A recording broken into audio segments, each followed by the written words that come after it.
I didn't want to go. I told Natalie she could take the phone back herself, but she just rolled her eyes in that way she always did when she wanted to shut the door on a conversation. "I've got too much going on," she muttered, like the words alone were enough to end it. Too much going on. That phrase had been popping up a lot lately, usually when I asked something she didn't want to answer. We'd been together 4 years, and the last 6 months felt like walking across a frozen lake in shoes with cracks in the soles.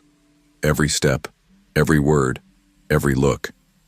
I felt the ice shift beneath me, ready to splinter at the smallest wrong move. So when she tossed the receipt onto the counter and asked me to handle it, I didn't argue. "Yeah, sure," I said. It was a prepaid track phone, nothing fancy. She told me it had bad reception, that it glitched all the time, that the battery wouldn't even last a full day. But the box was sealed, untouched. She hadn't even bothered to peel the sticker back. That told me more than her excuses did. She didn't want the phone anymore, and she really didn't want me asking why she'd needed a second one in the first place. Still, a return was nothing. Quick errand, in and out. I pulled into the Walmart on E. Hampton a little after 6:30, right before the post-work flood started to thin. The parking lot still had the leftovers of winter clinging to it, gray crusts of snow shoved into corners, patches of ice lingering in the shade. The air was sharp, cold enough that my fingers ached even inside my jacket pockets. Inside, the customer service line was its usual mess. 5 people ahead of me, a toddler screaming high enough to rattle nerves. Some guy with a busted coffee maker chewing out the cashier about a missing piece. The whole place smelled faintly of rubber tires and the fried food from the subway counter. I shifted my weight from one sore foot to the other, Uber miles still burning in my calves. That's when I noticed him. He wasn't in line, wasn't browsing, just standing there. Mid-40s maybe, scruffy beard, hood pulled tight over his face. His eyes didn't blink enough, and when they did, it was too slow, like he had to remind himself how. He wasn't watching the shelves. He was watching people. At first I figured he was waiting on someone. A friend grabbing something, maybe a ride, but he never moved. Just shifted his gaze from one person to the next, like he was keeping track. I caught his eyes for half a second. He turned away immediately. Too quickly, like I'd burned him by looking. By the time I reached the counter, I'd already clocked his new position. He'd drifted toward the prepaid phones a few feet from the return desk. Still hadn't picked anything up. The cashier looked like she'd been done with the day hours ago. Her name tag read, Cassandra. "Returning a track phone," I said, sliding the sealed box and the receipt onto the counter. "Card or cash?" she asked flatly. "Card." I felt him before I heard him. A weight, like a stare pressing between my shoulder blades. "Hey," a voice said, too close. I turned slowly. He was right there, closer than anyone should have been in that space. "You returning that track phone?" he asked, voice rough but casual, like we were already in the middle of a conversation. "Yeah," I said carefully. "Why?" "Just wondering. Thinking about getting one for my kid. They're kinda junk though, right?" I kept my answer short. "Didn't work well for us." "Mind if I see it? Just want to check the model." Cassandra's head snapped up. "Sorry, sir. We already processed it. He doesn't have the phone anymore." His hands went up like he was surrendering. "All right, chill." But something in my chest tightened, pulled taut like a rubber band stretched to breaking. I didn't like how fast he'd appeared, how casual he made it sound. I grabbed the refund slip and walked away. Didn't look back. Not yet. Outside, the air hit sharp and raw, reality cutting clean through. I didn't head straight for my car. Something buzzed under my ribs. Not quite fear, more like calculation. As the automatic doors hissed shut behind me, I glanced left. He wasn't going toward electronics. He wasn't leaving through the main lanes. He was drifting, easy and slow, toward the darker side lot. No bags, no receipt, nothing in his hands. Just a loose stride like a man with no reason to be anywhere but every reason to be moving. My skin prickled. I detoured. slipped into the front bathroom and locked myself in the handicap stall, still fully clothed, sitting on the toilet lid. My phone in my hand, thumb hovering over the screen, breath held tight. 5 minutes passed. Maybe more. No footsteps, no voices, just the hum of the lights and the occasional flush from another stall. When I finally left, I didn't aim for the front doors. I slipped through the garden center instead, where the evening inventory prep kept it open. The parking lot felt quieter, dimmer. My car sat in the second row, under a flickering pole light that pulsed every few seconds like a dying heartbeat. I walked close to the garden fence, scanning with every step. No one behind me. No one crossing the rows. I slid my keys into my palm, just like Natalie had shown me last year. One between each finger, makeshift brass knuckles. She said she learned it in a self-defense class. I believed her then. I believed her now. I reached the driver's side and pressed the unlock button. That soft click hadn't even faded before I heard it. Footsteps. Not behind me, but off to the side. Quick, soft, deliberate, like someone moving over gravel. My head whipped around. Nothing. Just a few scattered carts, a rusted sedan 3 rows over, the pale orange glow of a distant pole light bouncing off chipped paint. No hoodie, no man, no figure anywhere. Still, I didn't linger. I slammed the door, locked it, and started the engine. My hands gripped the wheel tighter than they needed to, but I didn't drive straight home. I took the long way out, circling toward the freeway, looping back around Quincy, twisting through side streets. Maybe paranoia, maybe survival instinct. Sometimes paranoia keeps you breathing. When I finally pulled into the driveway, Natalie was on the couch, laptop open, one leg tucked under her. Didn't look up when I opened the door. "Return the phone," I said, tossing the receipt onto the coffee table. Thanks," she muttered, eyes glued to the screen. I hesitated, then said the words anyway. Weird thing happened. She finally looked up, curiosity faint in her expression. Not shock, not worry. Weird how? There was this guy, kept watching me in the store. Didn't buy anything. Tried to ask questions about the phone, then just walked out toward the lot. I waited him out, left through the garden center. She blinked slowly. That's weird, she said. That was it. No follow-up. No. Are you okay? No. What did he look like? I studied her face carefully. No surprise, no tension, just calm, practiced calm.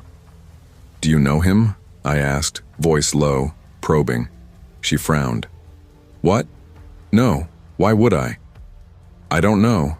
Maybe because you're acting like this happens all the time. She closed her laptop with deliberate slowness. Jordan, maybe you're just tired. Creeps exist. That doesn't mean it's about you. I wanted to believe her. I really did. But something in her voice was too even, too practiced, too rehearsed. Over the next few days, I couldn't shake it. The way he asked about that phone, the way Natalie didn't react, the way she closed her laptop, not startled, not curious, just careful. I did something I hadn't done in months. I checked her call log, not on her phone, but on her laptop. She'd left it open, gone to the shower. I clicked through her browser history. Not social media, not texts, maps searches, queries about Denver burner phone plans, instructions on how to text anonymously. One listing made me freeze. Craigslist, personal services, just a phone number. I wrote it down, tried calling it from a blocked number the next day. No answer. Later that evening, I asked her calmly, "Was that phone really for you?" She didn't answer. She just left the room. It's been 3 weeks since that night. We don't talk much anymore. She keeps her phone locked, location off. I sleep less, drive more, keep my eyes open in parking lots. I think about that man in the hoodie more than I want to, about what might have happened if I'd gone straight to my car, if I'd shown him the phone, if he'd been waiting for someone else entirely. There's no ending here. No arrest, no confrontation, just quiet spaces where trust used to live.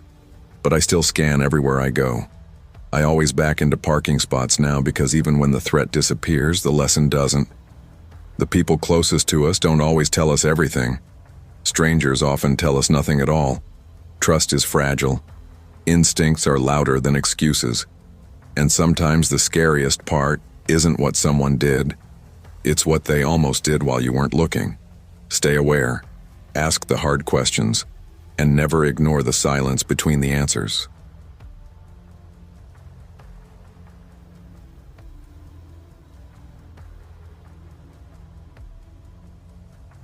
Long before I ever developed that weird unease around self-checkout machines, I was terrified of silence. You don't realize it about yourself until the world goes too still. When the house holds its breath for days, and no one calls just to check if you're still alive. Before my divorce, silence felt like peace. Now it presses in on me like a weight, so I drown it out with reruns of sitcoms I've practically memorized line by line. Laughter written for someone else's life. Voices that never ask me for anything. It was a Tuesday evening in Missouri, that awkward spring stretch where the wind still cuts sharp enough to make you regret stepping outside. I remember standing in the kitchen debating if I should just order takeout again. But my fridge had given up on me days ago. Nothing but mustard and a bag of grapes that had shriveled into something resembling marbles. My stomach twisted with hunger. The day hadn't helped. One of my juniors had plagiarized a full essay on Of Mice and Men, not even subtle. Just copy and paste, spark notes, bolded headings and all. When I reported it, the principal shoved it back in my lap like a hot coal. "You're good at these things, Emily. Handle it how you see fit." Which was code for, make the mess disappear quietly. I hadn't eaten since breakfast. With nothing left in the house, I dragged myself into the car and drove to the Walmart neighborhood market off Nurch Road. It was 9:15, 45 minutes until closing. Enough time, I thought. The parking lot was mostly deserted, buzzing fluorescent lights casting everything in that pale, sickly glow. I stepped inside and was met with the familiar cocktail of chilled air, detergent, and ripening bananas. The place felt hollow. Its quiet broken only by the rhythmic clatter of a teenage stockboy refilling bags of frozen peas. He looked up at me once, eyes blank with boredom, then went back to his work. Perfect. I didn't want attention. I moved quickly. Eggs, spinach, orange juice, cereal, one frozen meal just in case. Enough to scrape through a few days. At self-checkout, I scanned everything, reached for my card, swiped. Declined. I froze, blinking at the screen, swiped again. Declined. My stomach dipped as I pulled out my phone, fumbling to check my bank app. Balance fine, rent cleared, no overdrafts, nothing wrong. Then a voice behind me made my whole body flinch. Need help with that? He wasn't wearing a vest. Mid-30s maybe. Messy brown hair, a dark green flannel thrown over a gray t-shirt, jeans frayed at the cuffs. His eyes carried that worn-out glaze I'd seen on men slumped on late-night buses, men trying to disappear into themselves. I forced a quick shake of the head. "No, I'm okay, thanks." He stepped closer, not much, but enough to make the skin at the back of my neck prickle. "Sometimes these things glitch," he said casually. "Happens to me. Try cash." "I don't have any." He didn't move, just stood there like he belonged. Like the air between us was his to occupy. I darted a glance around. The teenage stalker was gone. The register desk sat abandoned. The market felt suddenly cavernous, empty. "I think I'll just leave it," I managed, pressing a smile that hurt. My thumb jabbed the cancel button. The scanner let out a sharp, irritated beep that seemed far too loud. I turned away, basket left behind, and headed for the sliding doors. As I neared the exit, I heard his voice again, barely a whisper, yet it pierced straight through me. "I know what it's like when it gets tight." I didn't answer, didn't slow down. But the words clung, sticky and wrong. It hadn't just sounded like a comment about money. It felt sharper, more intimate, like he'd been peering straight into something I hadn't said aloud. Outside, my hands trembled as I fumbled with the car lock. I glanced back once, the glass doors stayed closed, no figure following. Still, I cranked the heat to full blast and gripped the steering wheel so tightly my knuckles ached all the way home, as if it could anchor me to reality. The next day I tried to shake it off, called it one of those strange encounters you laugh about later, some awkward guy hovering at checkout, lonely, maybe unstable, maybe just trying to help in the only way he knew how.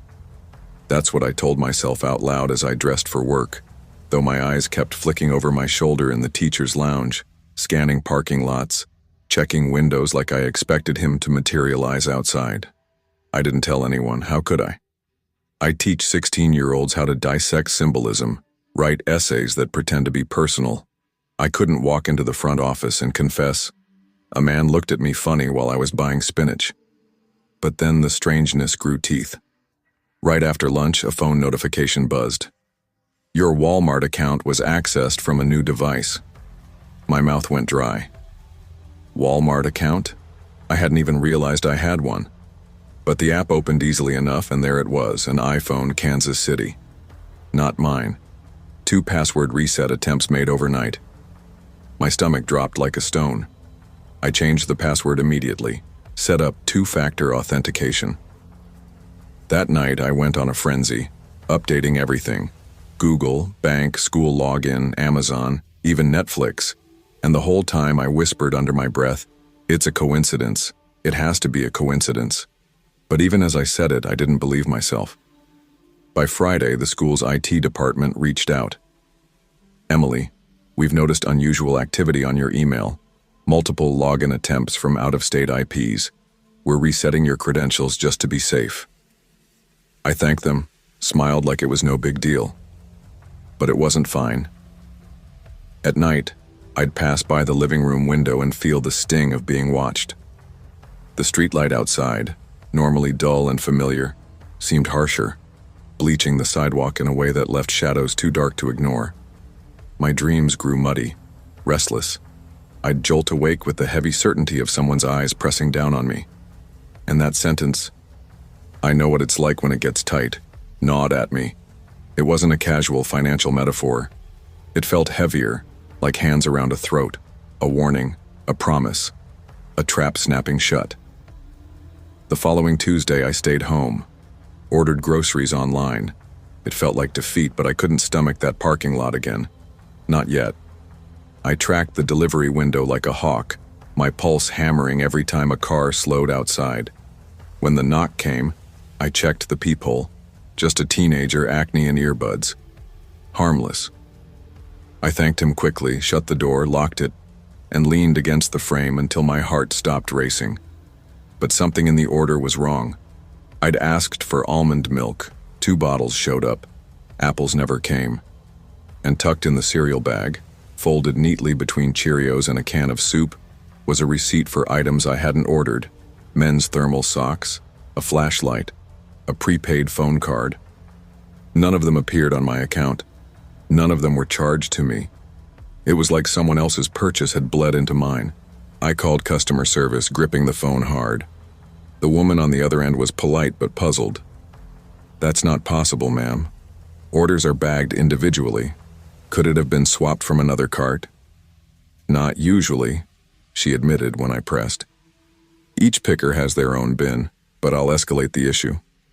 I thanked her, hung up, and stared at the flashlight. Cheap plastic casing, still sealed. Something about it made my stomach clench. I tossed it in the trash. That night, the power blinked out. Just for a moment. Every room sank into pitch dark. The heater died. The fridge stopped humming. Then it all roared back to life, lights flickering. A blip, the power company later said. But I didn't sleep.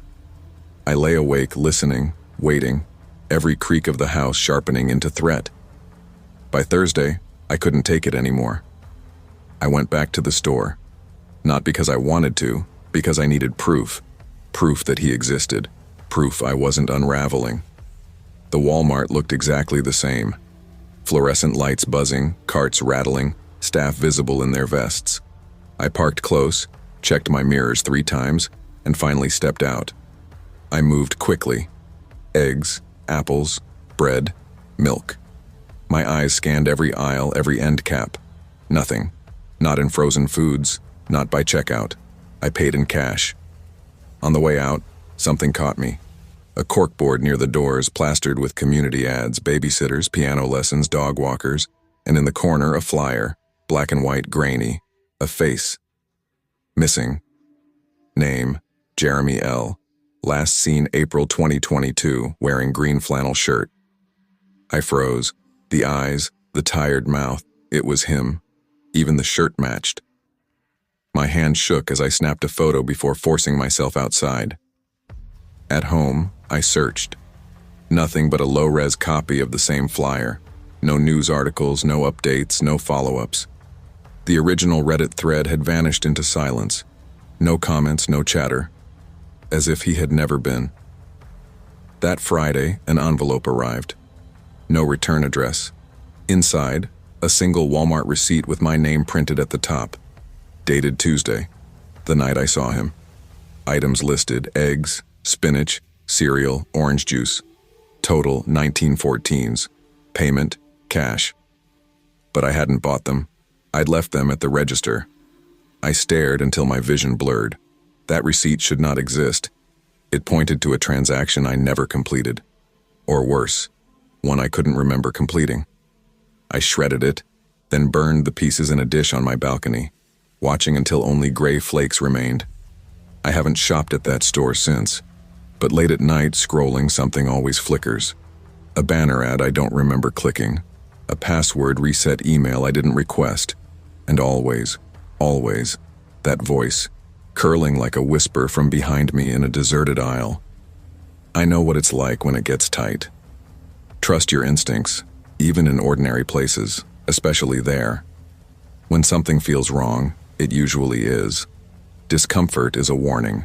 Fear isn't weakness, it's protection.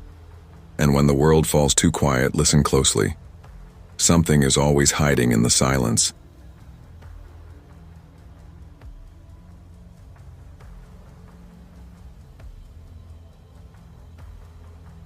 People think the worst part of a breakup is the leaving. The bags by the door, the crying in the bathroom, the social media block. But that wasn't it. Not for me. The real pain came later. The quiet. The way silence made you wonder if you'd made the whole thing up because nobody else ever saw it. Not the manipulation. Not the twisting of words until you doubted your own memory. Not the apologies that somehow always ended with me saying sorry.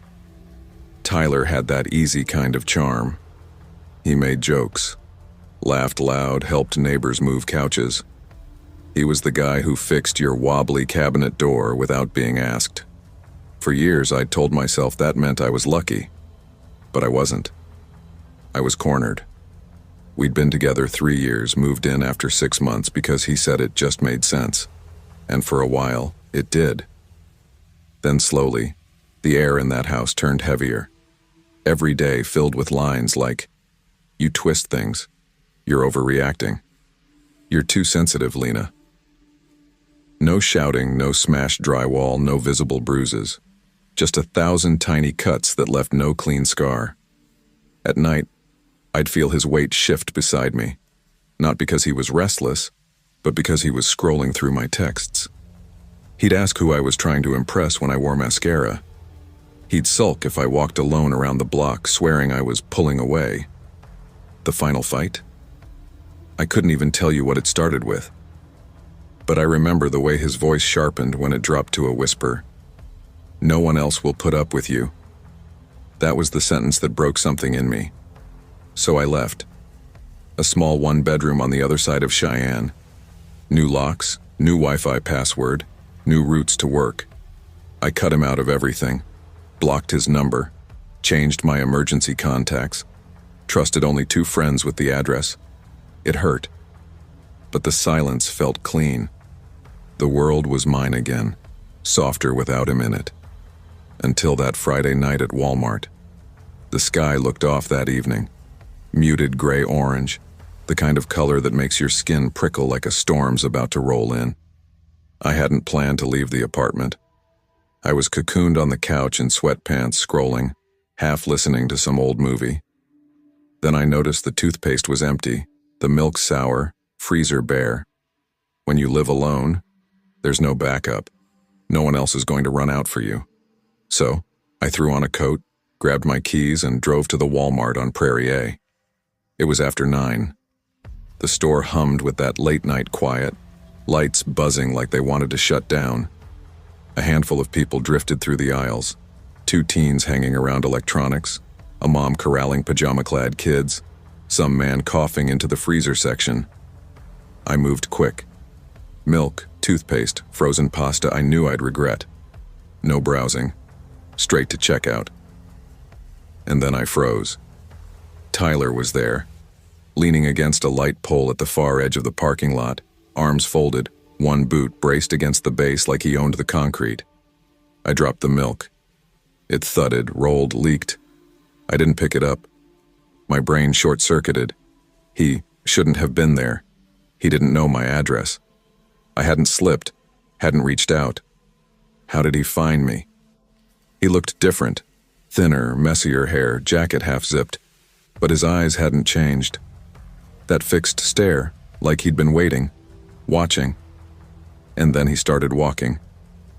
I panicked, but I didn't run. Running would have fed him, and Tyler loved a scene. Loved turning public space into his stage, where I became the irrational one and he the calm victim. So I forced my legs into a fast walk, abandoned the basket, eyes locked straight ahead. "Lena," he called. His voice carried across the nearly empty lot, casual but commanding. "Wait, come on." I kept moving, hands trembling around the key fob. "You blocked me, remember?" he shouted after me. "You think that's fair?" There was a slur in his voice. Not stumbling drunk, but loose. Off. The kind of buzz that made him unpredictable. "Please," he said again, softer this time, like a plea. "I just want to talk." My chest was hammering.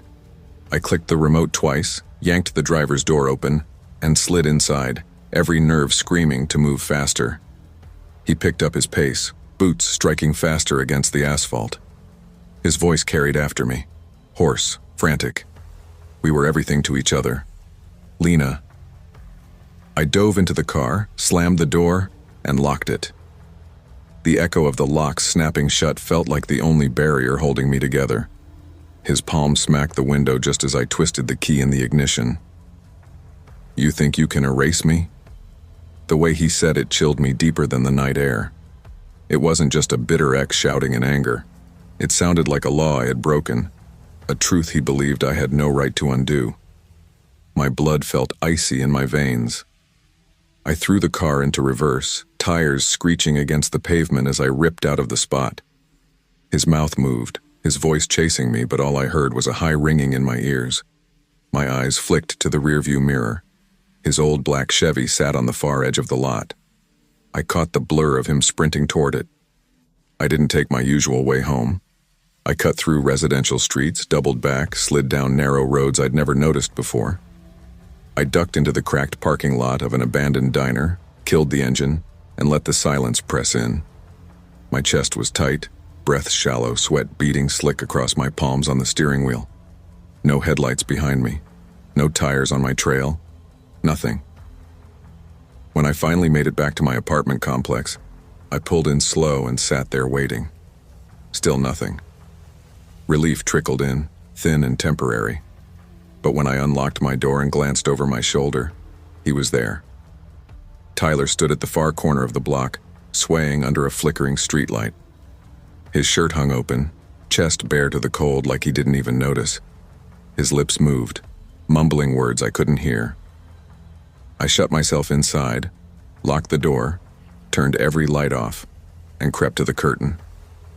Through a thin gap, I watched. He paced, muttering, then shouting. "She doesn't get to walk away like that. I gave her everything."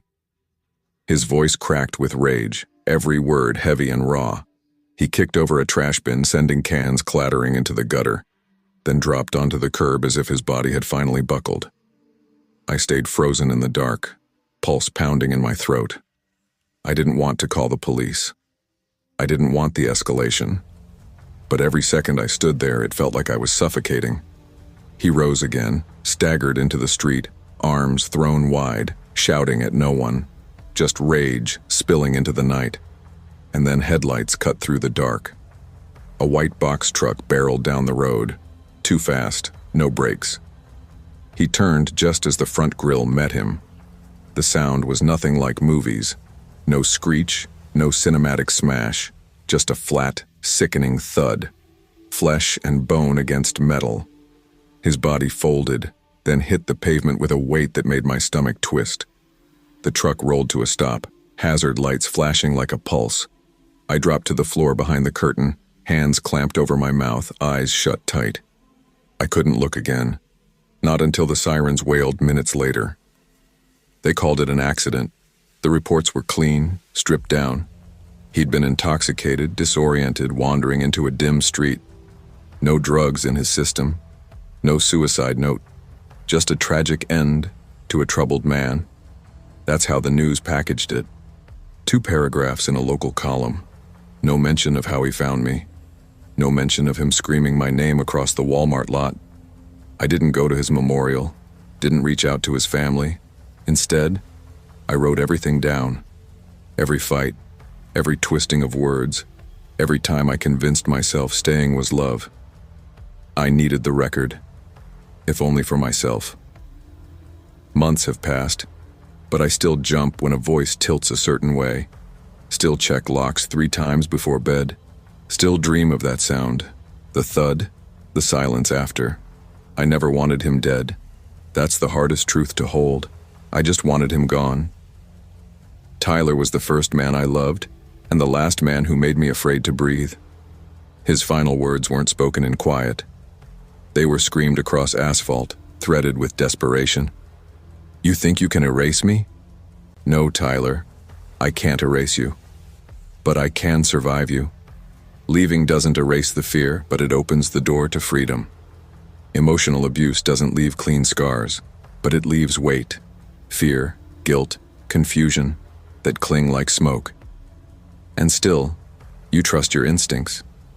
You remember, no apology, no memory, no history is worth surrendering yourself. You don't owe anyone your peace, especially not the ones who shattered it.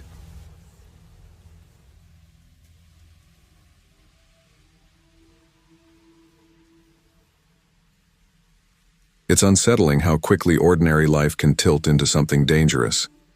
For most people, Friday nights meant laughter, restaurants, and maybe a late movie. For me, Friday nights meant Walmart. After clocking out of my second part-time job, I'd swing by and pick up Noah, and together we'd head to the Stillwater Supercenter for groceries. It was our little ritual, predictable and grounding. I tried to keep life steady for him. He needed that. Noah's 15. He's my younger brother, but in practice, I've been more like his guardian ever since our parents died 3 years ago. He's autistic. He can talk. He understands a lot. But the world hits him harder than it does most people. Loud noises, sudden changes, anything unpredictable. It's like a fire alarm goes off inside his head. A toddler shrieking, a shopping cart slamming, someone raising their voice. All of it could push him to the edge. That's why we had a system. I carried his noise-canceling headphones in my bag. Before we went in, we practiced breathing exercises in the car. Inside, we kept to the outer aisles where it was calmer. I knew his signals, the rapid tapping of his hand, the shallow breaths, the tight jaw. Those cues told me when to slow things down before he spiraled. But that night, the moment we stepped through the sliding doors, something felt wrong. The store had a charged, restless energy. It was noisier than usual. Shelves half-stocked, carts bottlenecked in narrow aisles, kids crying in multiple directions. Near the pharmacy, a man paced with his phone pressed to his ear, shouting into it like the person on the other end was miles away. I reached instinctively for Noah's hand. His palm was already clammy. He stiffened at my touch. "Hey," I whispered, giving him a small smile. "Just groceries. In and out." He nodded but clung to my elbow like he always did when things felt too big. We moved quickly. Produce, frozen foods, essentials, milk, rice, canned beans, a couple of dinners I could heat up after work. Noah was holding steady, quiet, but focused, until we hit the dairy aisle. That's when the shift came. Without warning, he dropped the armful of items he'd been carrying.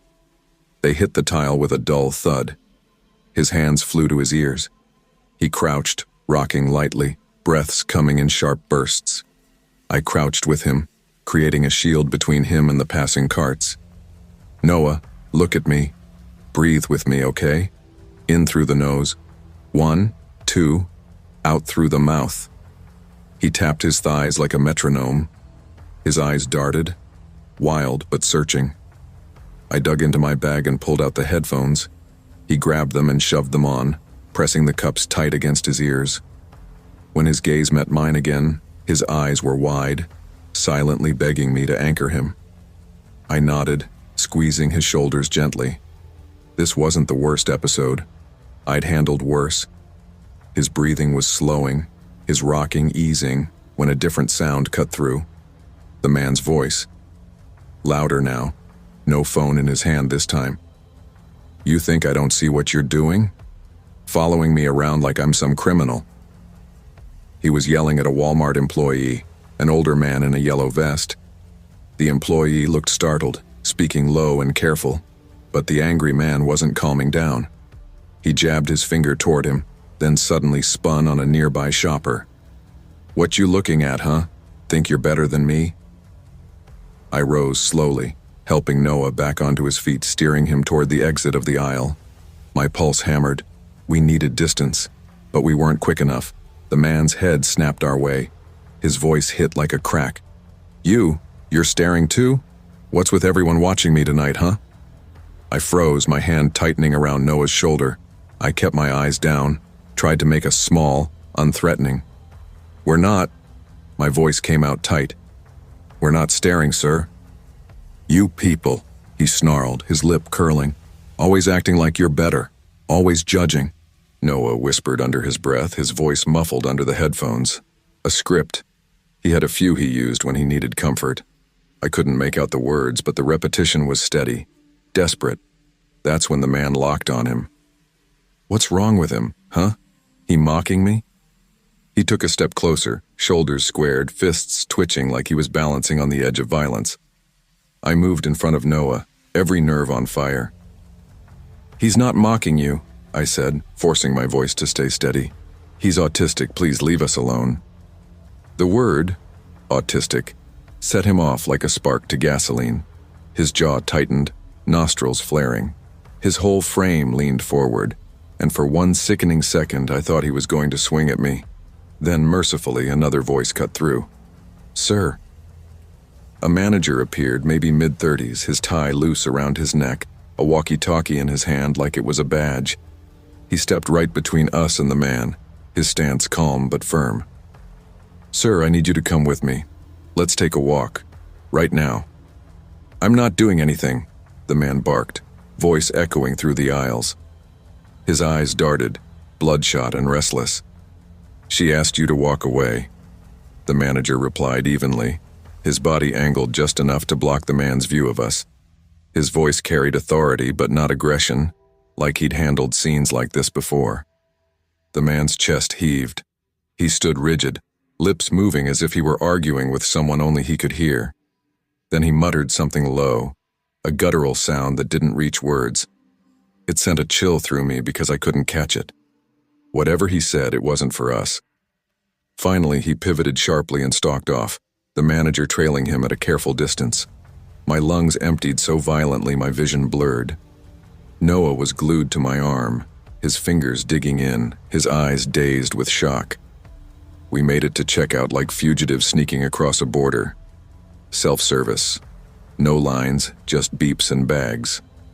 My hands flew. Eggs, oatmeal, soap. I didn't check prices, didn't even check the screen, just paid, snatched the receipt and shoved everything into the cart. We moved like the store was on fire. At the car, my urgency tripled. I got Noah strapped in first, his headphones already clamped tight. He curled into the seat as I threw the groceries into the trunk without order, plastic bags crinkling like warning sirens. My hands shook so badly I dropped the keys once before sliding into the driver's seat.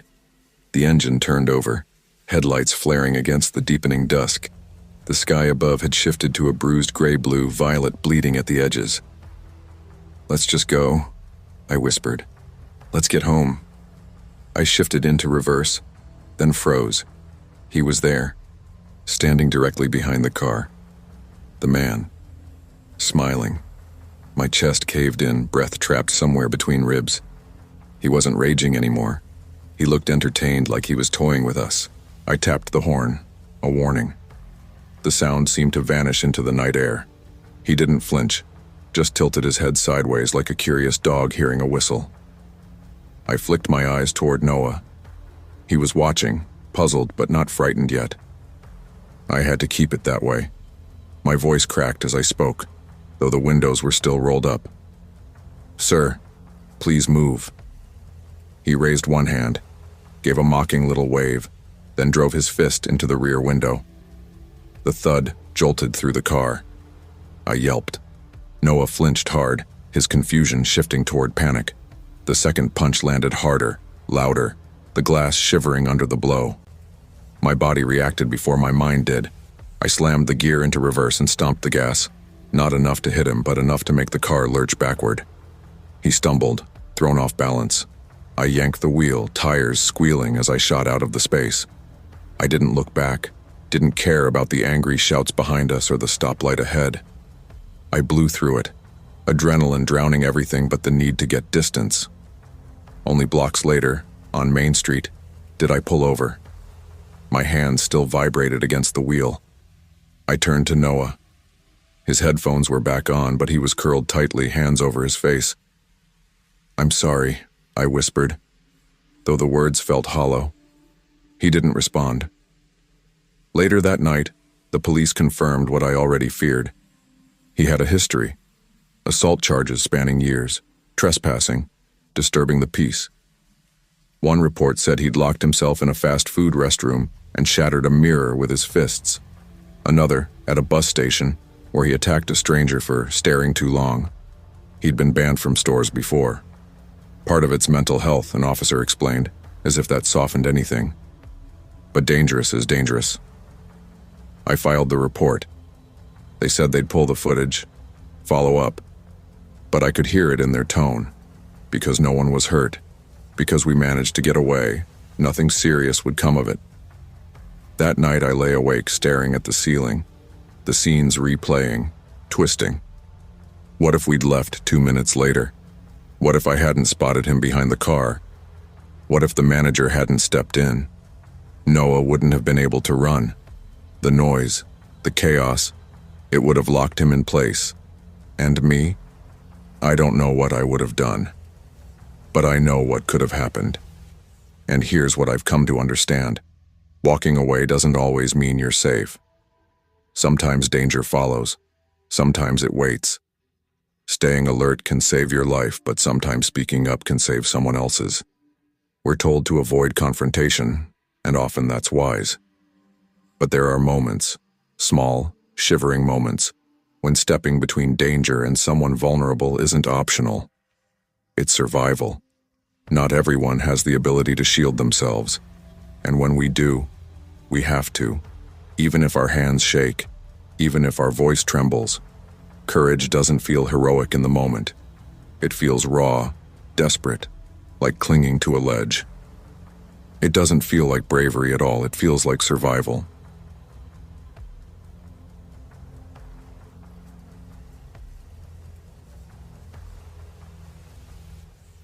Long before the word trafficking ever meant anything to me outside of grim news segments or the occasional late-night documentary, I thought I was doing everything right. I was 28, a single mom doing my best to keep the pieces together. My name's Callie Mendes.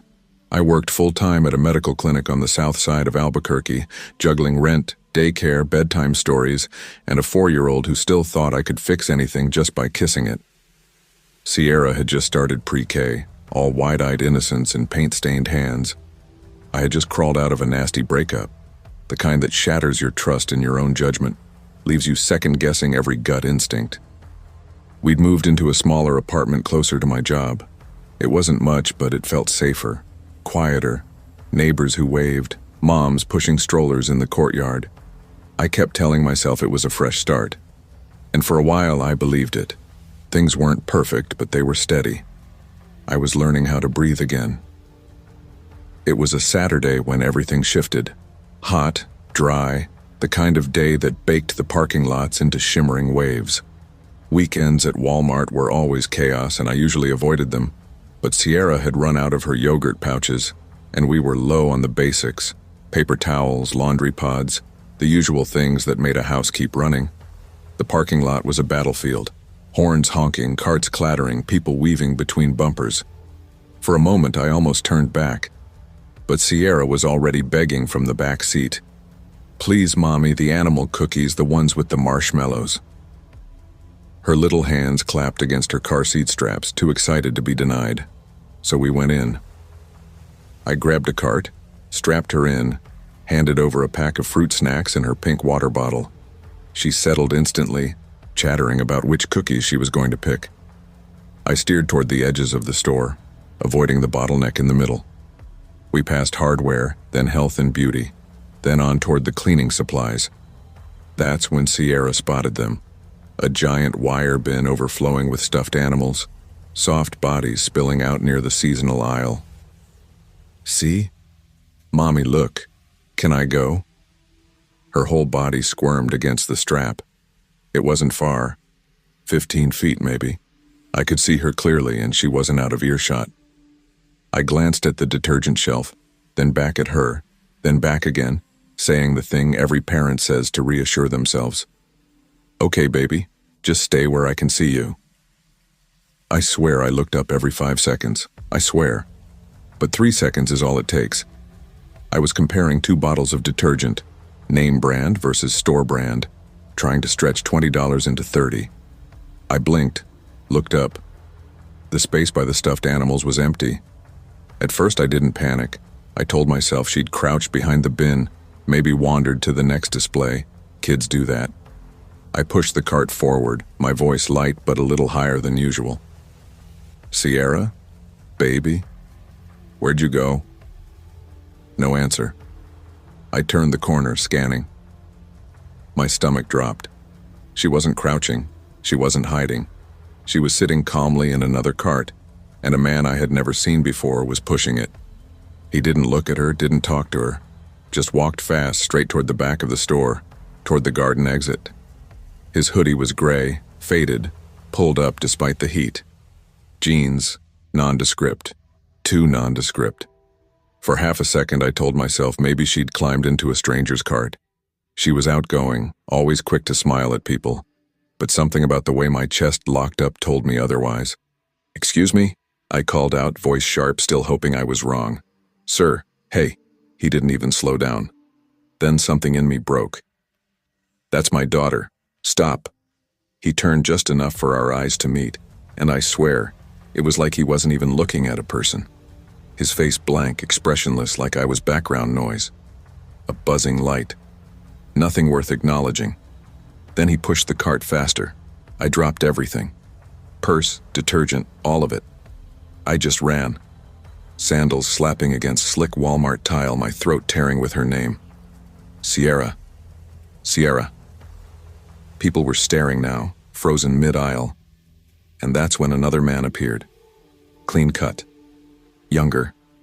Maybe late 20s. He stepped directly into my path, his smile calm in a way that made my skin crawl. "Ma'am," he said smoothly, "you look confused. Let me help." "Get out of my way."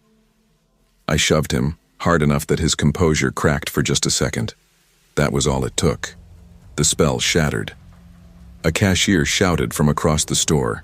A woman with a cart full of cleaning supplies sprinted ahead and blocked the exit, her voice breaking as she screamed, "Stop that man! That's her kid!" The man let go of the cart instantly, just abandoned it.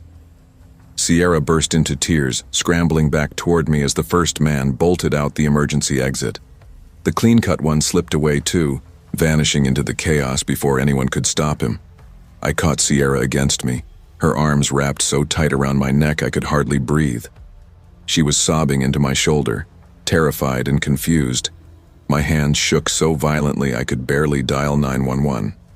After that, everything blurred.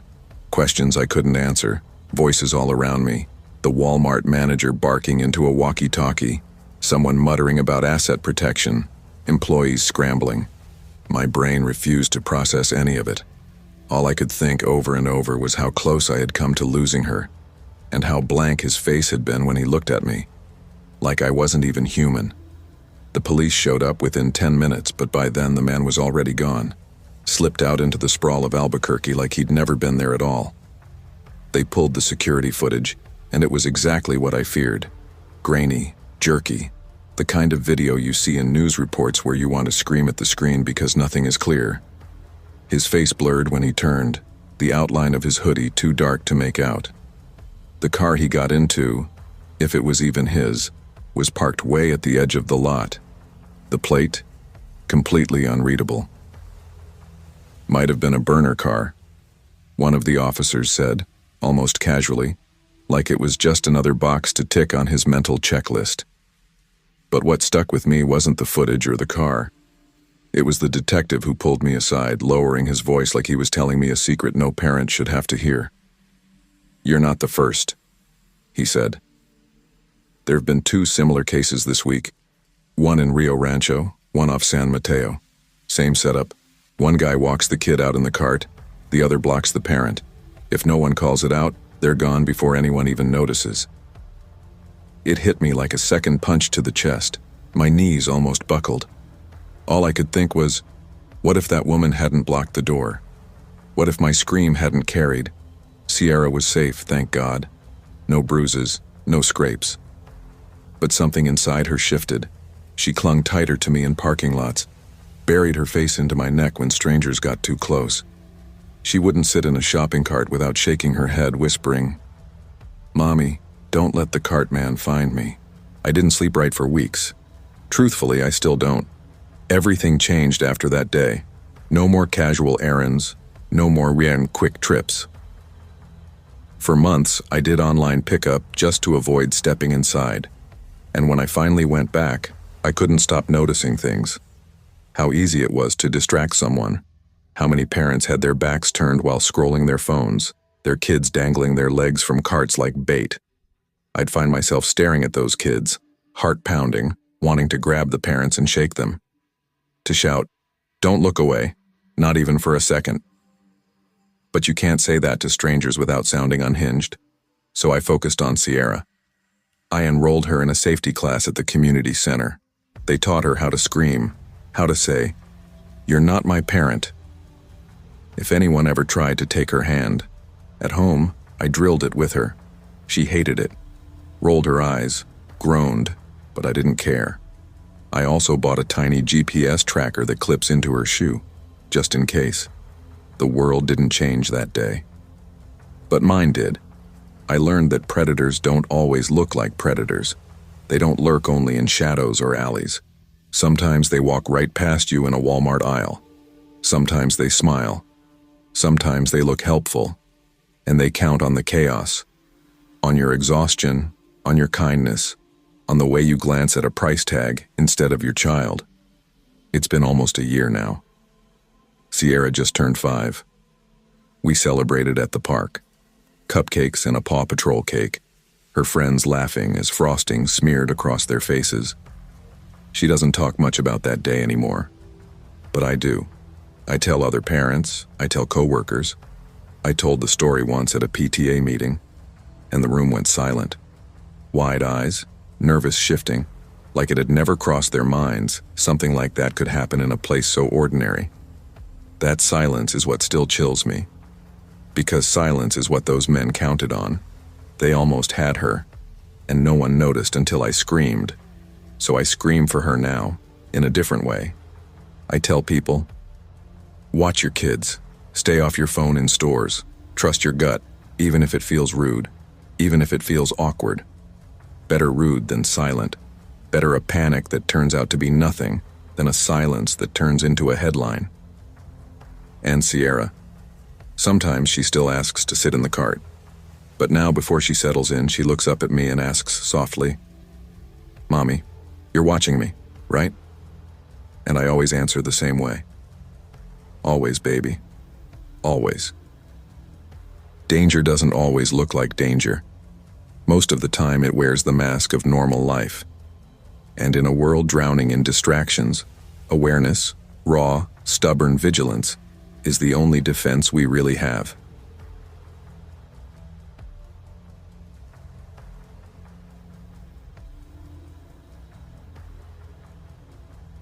I never walk into Walmart planning to stay long. That Tuesday wasn't any different. The rain had just let up, a steady Carolina drizzle that left the entire parking lot shining like a sheet of dark glass. I parked, cut the engine, then sat there for a moment, phone still warm in my hand. I'd just gotten off the line with DeAndre, one of the boys from the youth center. 13, bright as hell, but weighed down with the usual, bullies at school, nonsense that eats away at kids who don't deserve it. Calls like that stick to you. I promised him I'd check back later. I just sat there, staring through the windshield streaked with mist, feeling heavier than I wanted to admit. Tired. Not the kind that sleep fixes, but the kind that settles in your chest. Tuesdays always feel like reheated leftovers from Monday. Still rough, just less sharp. But I needed basics. Rice, shampoo, maybe some protein powder since the last scoop in my tub was practically dust. I pulled my hood up before stepping out, not to look cool, just didn't want cold drops on my scalp. The air was damp, smelling faintly of asphalt and wet leaves. Inside it was quiet for once. Around 3 in the afternoon, Walmart's mostly older folks moving slow, a couple moms with restless kids. The fluorescent lights hummed overhead, making everything look like it had been washed in pale water. I stuck to my list. Shampoo first. I was staring at 2 bottles, wondering if I should stick to the usual or try one with tea tree oil, when I noticed her. A young white woman, mid-20s maybe, pale face, thin ponytail, pushing a stroller with a half-asleep toddler inside. She walked past me once, then again, then a third time. This time her hand dipped into her sweatshirt pocket, pulling out her phone, glancing at me quick before looking away. She didn't say anything, didn't even hold eye contact, just kept moving. I brushed it off. People double back in stores all the time. I grabbed the shampoo, turned down another aisle. Rice, aisle 10. Protein powder, aisle 12. I remember because I was clock watching, trying to beat the crush of school buses on the main road. By the time I hit self-checkout, that's when I felt it. Eyes. Like the hairs on my neck stiffened before my brain caught up. I had 3 things in my hands, no cart, no basket. I scanned the shampoo. That's when they walked up. 2 men, both maybe late 30s. One bald with sharp eyes, the other carrying a clipboard. Both in Walmart security vests, badges dangling from lanyards. "Sir, we've had a concern," the bald one said, voice calm but firm. "We need you to step aside and speak with us." I turned, blinking. "Concern? What kind of concern?" The clipboard guy shifted his weight. "There was a report of suspicious behavior in the baby aisle. We just need to clear it up. Won't take long." "The baby aisle?" My voice cracked in disbelief. "I haven't even been near the baby aisle." He motioned toward the back of the store, polite but not giving me much choice. "Let's just step back here." They didn't touch me, didn't grab me, but they didn't have to. Every pair of eyes around us locked on me. The cashier pretending not to stare. An older woman clutching laundry soap like it might spill. A teenager holding a bag of Takis mid-air, frozen. Their looks burned hotter than any handcuff could. I followed the 2 men past the registers, past electronics, down the gray hallway where the floor tiles changed from white to dull concrete. The air shifted, industrial, colder. They led me into a cramped office cluttered with papers and an old coffee maker. "Have a seat," clipboard said. A monitor on the desk played grainy black and white footage on loop, the kind with angles that make everyone look guilty. He pointed to a figure pushing a stroller. "Do you know this woman?" I squinted at the blurry image. The ponytail, the oversized sweatshirt, it had to be the same woman. "No." "Have you spoken to any children in the store?" Bald asked. A laugh escaped me before I could stop it, not amusement, just disbelief breaking through nerves. "No, I haven't talked to anyone." Clipboard leaned forward slightly. "Then why were you switching aisles so often?" I met his eyes, kept my voice steady. "Because I was shopping. Rice, shampoo, protein powder, that's it." Neither of them answered. They just stared at the monitor, rewinding the footage, playing it back again, as if the blur on the screen could twist into something it wasn't. Clipboard guy scribbled notes while Bald leaned against the wall, arms folded tight across his chest. The clock on the wall ticked so slowly, it almost mocked me. 30 minutes passed, maybe more, while I sat there in that cramped office, the hum of the monitor filling the silence. Eventually, they both leaned back from the screen. Clipboard cleared his throat. "Well, based on the footage, it looks like you stayed in the same general aisles.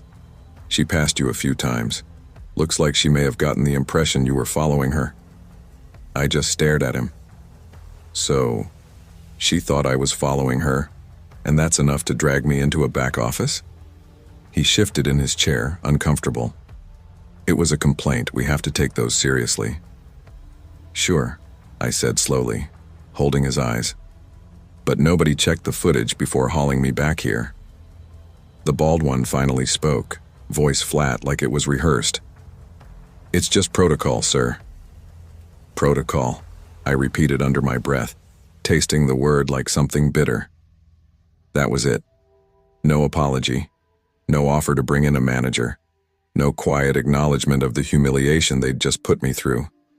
Just a cold dismissal. "You're free to go."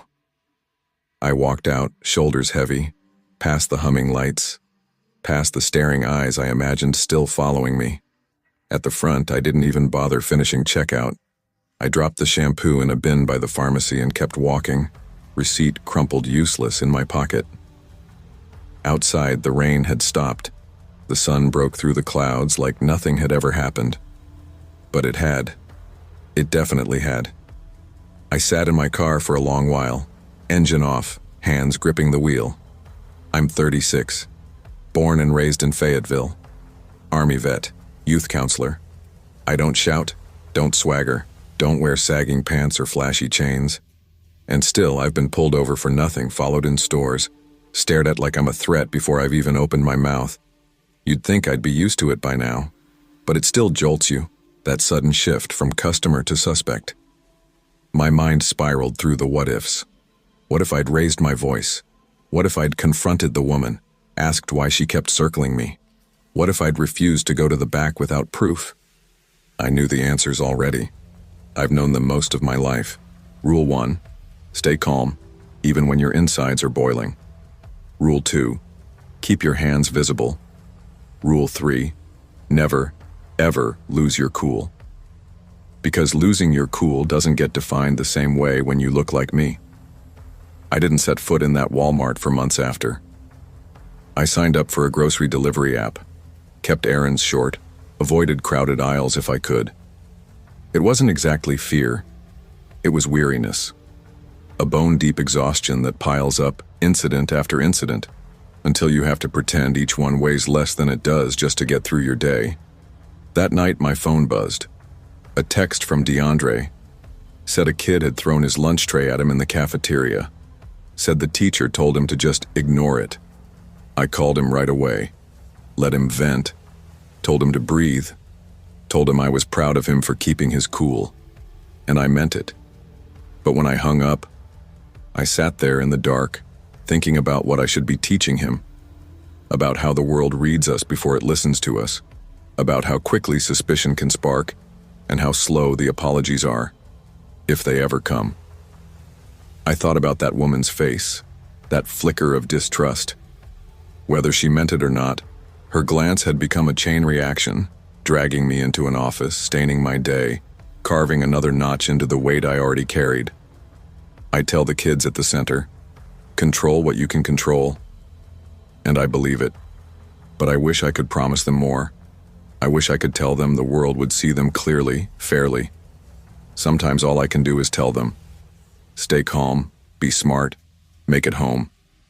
Because perception shapes reality, but not always truth. And in this world, fear and bias can turn an ordinary moment into an accusation. That's the part I want them to understand. What you think you see could ruin someone else's day or their life.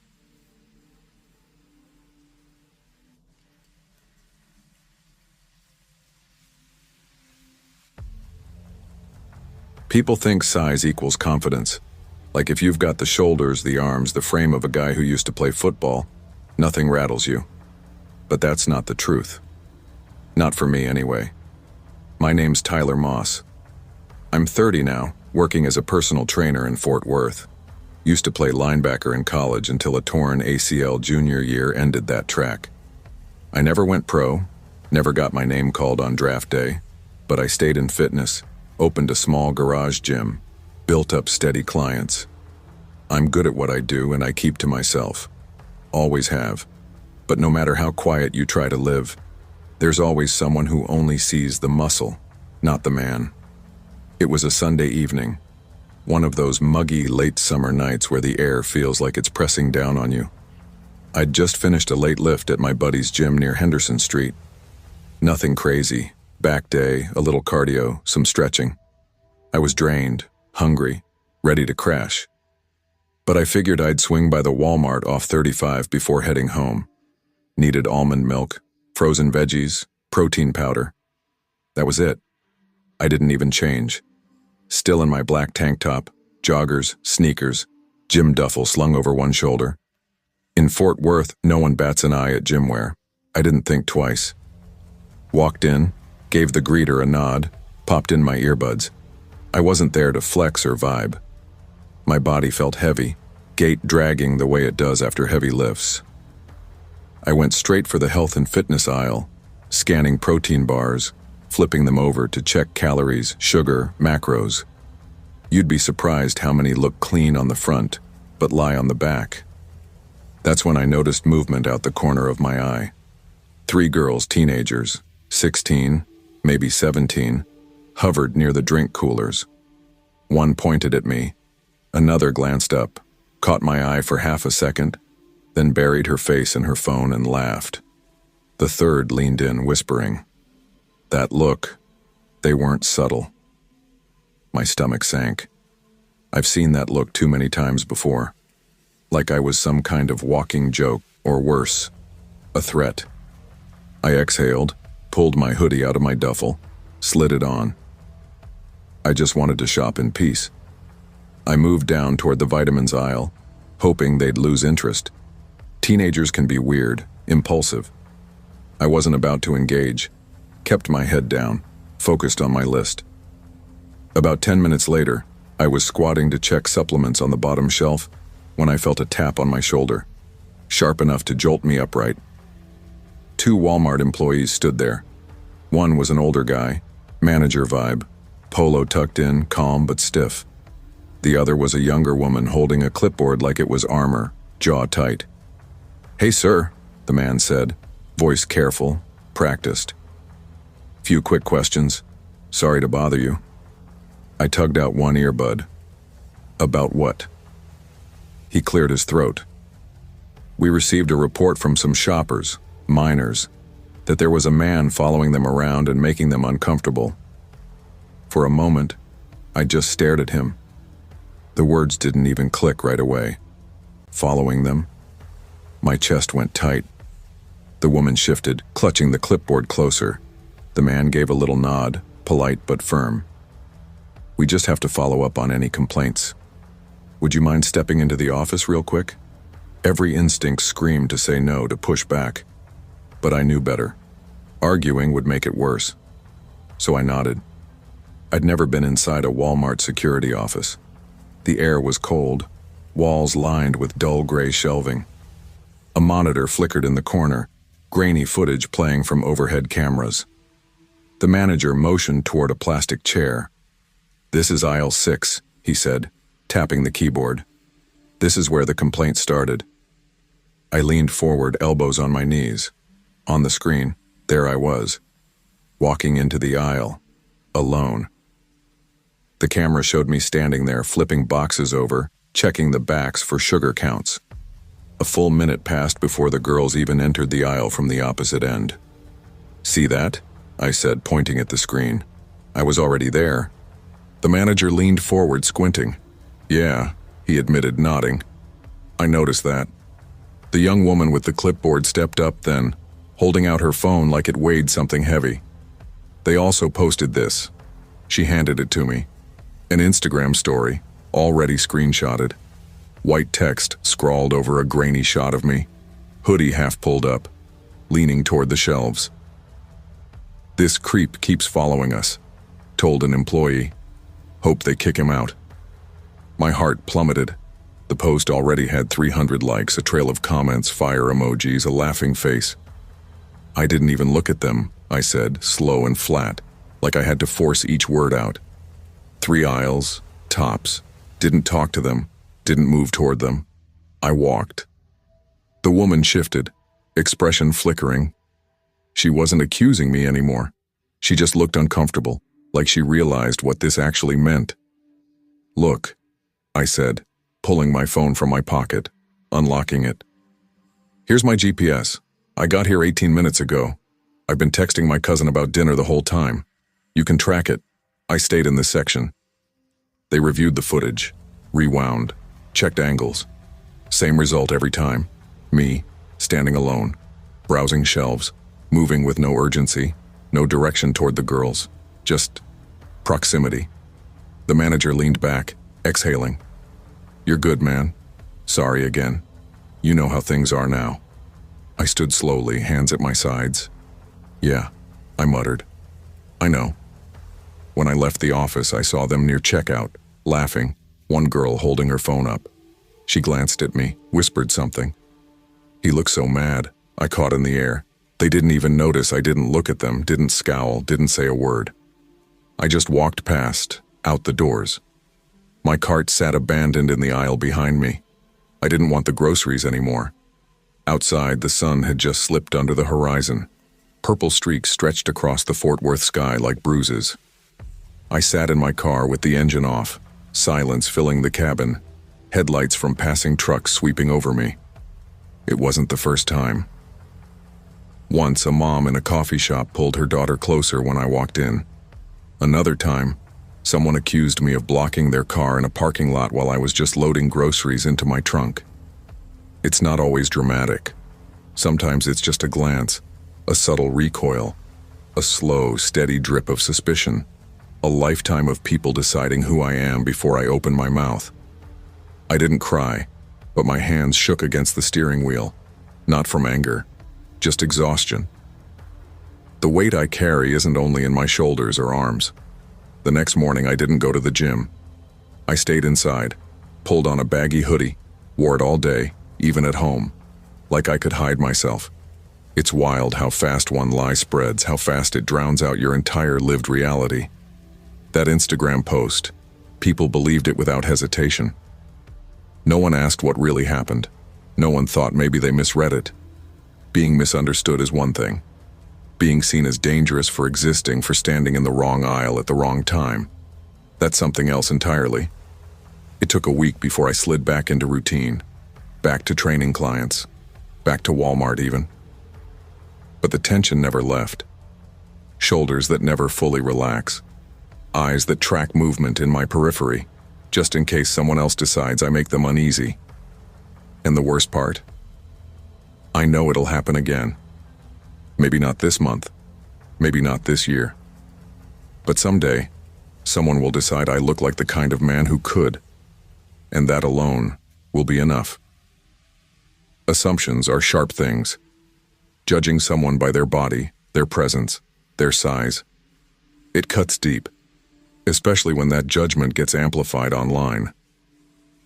What feels like a joke or a moment of caution to one person can wreck someone else's peace. See people, not shadows. Think before you post.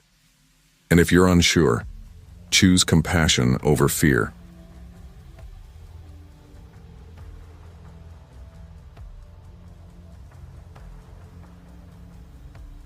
I still remember the way the lights buzzed that day. Too bright, too cold, almost unnatural. It was mid-July, the kind of heat that clings to your skin like syrup the second you step outside. But inside that Walmart, the air was sharp and freezing, like walking into a refrigerator. My fingertips prickled the longer I stood near the frozen section, and that's the first thing that stuck with me. The cold, and how everything after that felt off. We'd only been in Spartanburg, South Carolina for about 8 weeks. Dad had been laid off back in Ohio and picked up work at the paper mill here. Mom was drowning in back-to-back shifts at the hospital. Money was tight, and starting over in a town you never chose feels like trying to breathe through a straw. So that afternoon it was just me and Jamie. I'm Lena, 17. I watch my brother most summers. He's 9. Quiet, sweet, smarter than he lets people think. His birthday was only 2 days away, and even though we didn't have much, I figured I could scrape together a few dollars. A toy, maybe a small cake. Just enough to see him smile. The store was unusually quiet for midday. There was this strange hum in the air, the kind you feel before a thunderstorm rolls in but the clouds haven't committed yet. Jamie ran ahead to the toy aisle, his favorite spot, while I trailed with the cart, checking the list we scribbled that morning. He was clutching a dinosaur figure, one of those Jurassic World ones with the swinging tail, when I noticed him. A man, late 30s maybe, too tall, standing too still. He wore a beige hoodie despite the heat, the kind of thing people pull over their heads when they don't want to be seen. His jeans were stiff and faded, his sneakers once white but now stained gray near the soles. He was near the clearance shelf, not touching a thing, not pretending to shop, just staring. Not exactly at me, not exactly at Jamie, but through us. Like we weren't there, like we were already gone. I tried to shake it off. People zone out, I told myself. Maybe he was waiting, maybe I was tired. But then Jamie tugged my sleeve. "Lena," he whispered, eyes wide. "I don't like him." That's when I knew it wasn't just me. I told Jamie we'd check the bakery for cupcakes. We left slowly, careful not to look like we were running. I glanced back once. The man was still there, head tilted slightly, watching. We cut past the restrooms in the back. I pushed the women's bathroom door open, pretending I needed a break, just something to put a wall between us and him.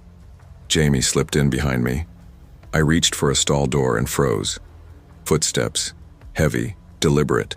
1, then 2. I shoved Jamie into the nearest stall, locking it. My heart pounded so hard I felt it in my ears. His small body pressed against me, trembling. Then I heard it. The breathing. Slow, labored, too close. A stall door creaked open nearby, then another. And then, bang. The stall beside us rattled under the force of a hit. Jamie jumped, and I clapped my hand over his mouth before a sound escaped. His eyes filled with tears. And then, her voice. Sharp, startled. A woman's voice. "Sir, this is the women's restroom." Silence, then hurried steps, a slam of the door. Gone.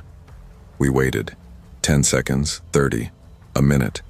My legs burned from crouching when I finally dared to peek out. By the sinks stood a woman, maybe mid-50s, her face pale, confused. "You okay?" she asked, voice trembling. I nodded, my throat too tight to speak. She walked us to the front. The manager called security.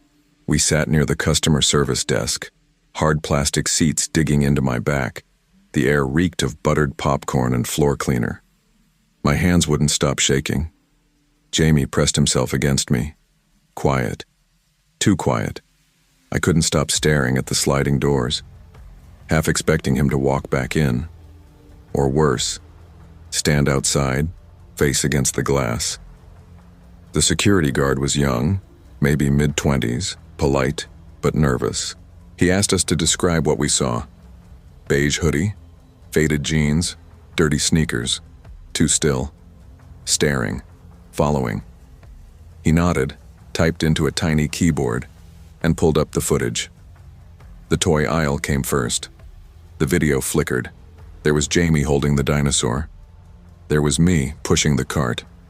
A woman passed with a stroller. A man in red grabbed dog food, but no beige hoodie, no one standing still, no one staring. "Wait, go back," I said, leaning in. My voice cracked. "You don't see him?" He was right there by the clearance shelf.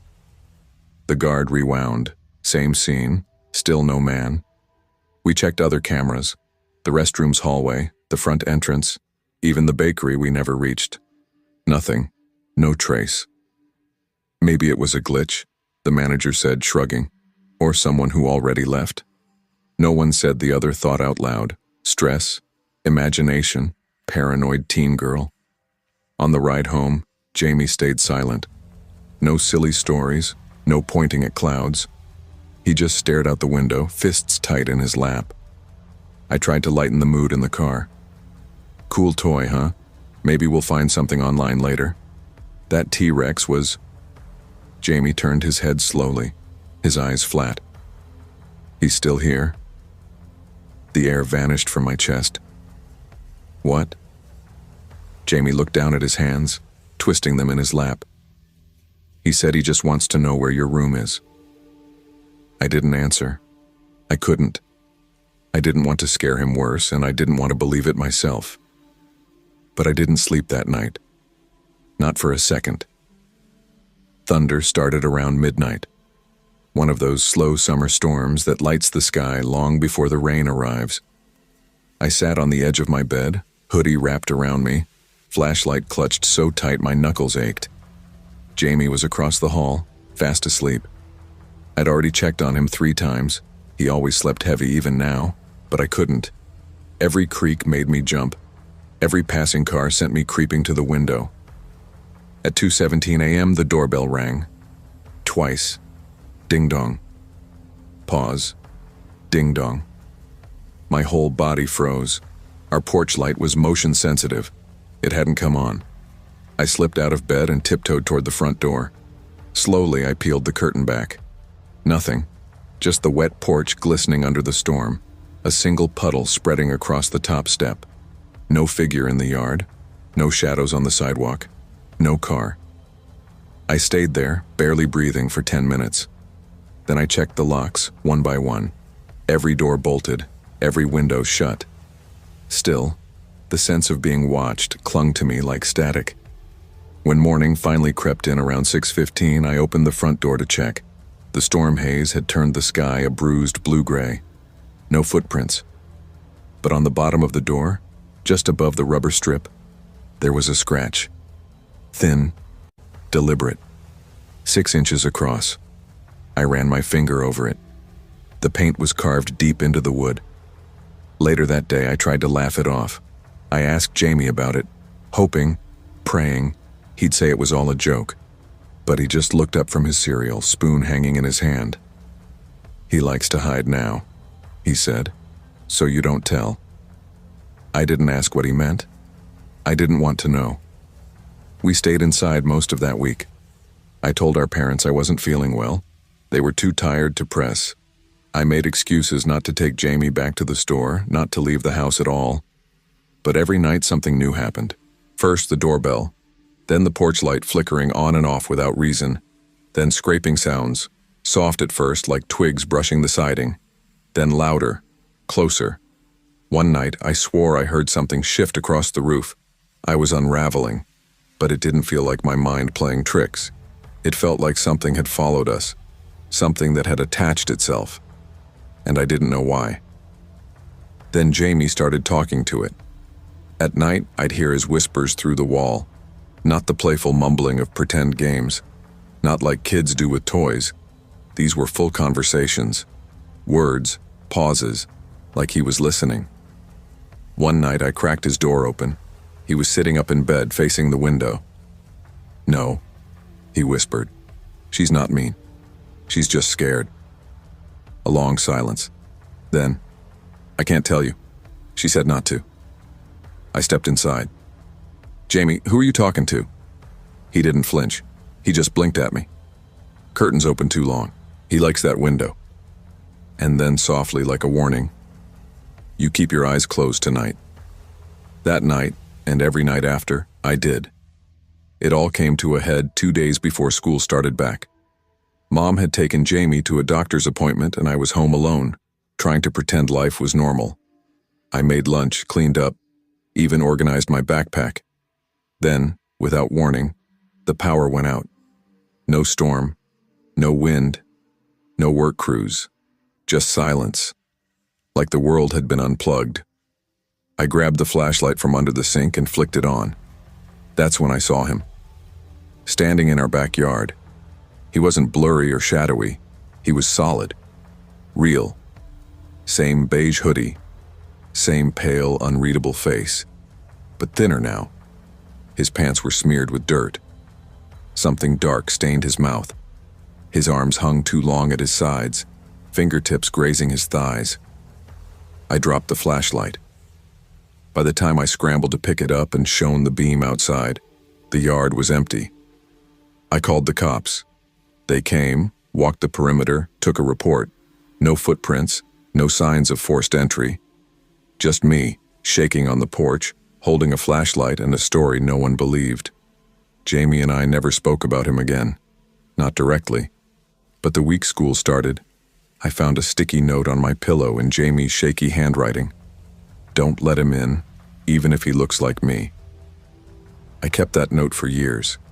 I still lock my windows before the sun goes down, because whatever followed us out of that aisle, it remembers, and it waits. There are things in life we can't explain, moments that stretch beyond reason. But the one instinct we should never ignore is the gut feeling that something is wrong. Whether it's a person, a place, or a presence, trust it. Protect the ones who trust you. Because not everything that follows you can be caught on camera, and not everything that disappears stays gone.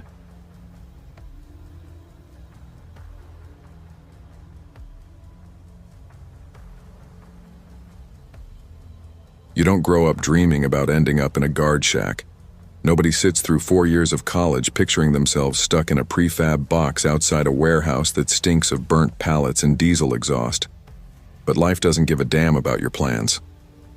When I graduated from Georgia State with a degree in business marketing, I figured I'd at least get a few interviews, maybe land something with a startup downtown. Instead, I spent 6 months watching my savings bleed out, choking down ramen 5 nights a week and dodging calls from my landlord. My parents, old school Cuban, blunt, hardworking to the bone, just said the same thing they always said. You made your bed. I couldn't go back to them, not after the fight last year. So when I saw the job posting for night security at the Walmart distribution center in Dorville, I didn't hesitate. $16 or $50 an hour, benefits after 30 days, midnight to 8 a.m. It wasn't glamorous, but it was something.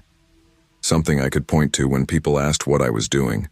Something to keep me from sliding completely off the map. At first it wasn't bad, monotonous, sure, but the silence grew on me. Nights blurred together, logging truck entries, flashlight walks through the lot, bitter vending machine coffee, and staring at grainy security feeds on a dusty monitor. No one asked questions. No one cared if I looked half asleep. 3 weeks in, though, everything shifted. The guy I usually worked with, Rodney, a middle-aged vet obsessed with fantasy football, went on medical leave. That's when Parker showed up. Parker James, or at least that's the name he gave, looked mid-30s, lean, with a jaw sharp enough to cut glass. A scar traced the right side of his face like someone had tried to erase him and stopped halfway.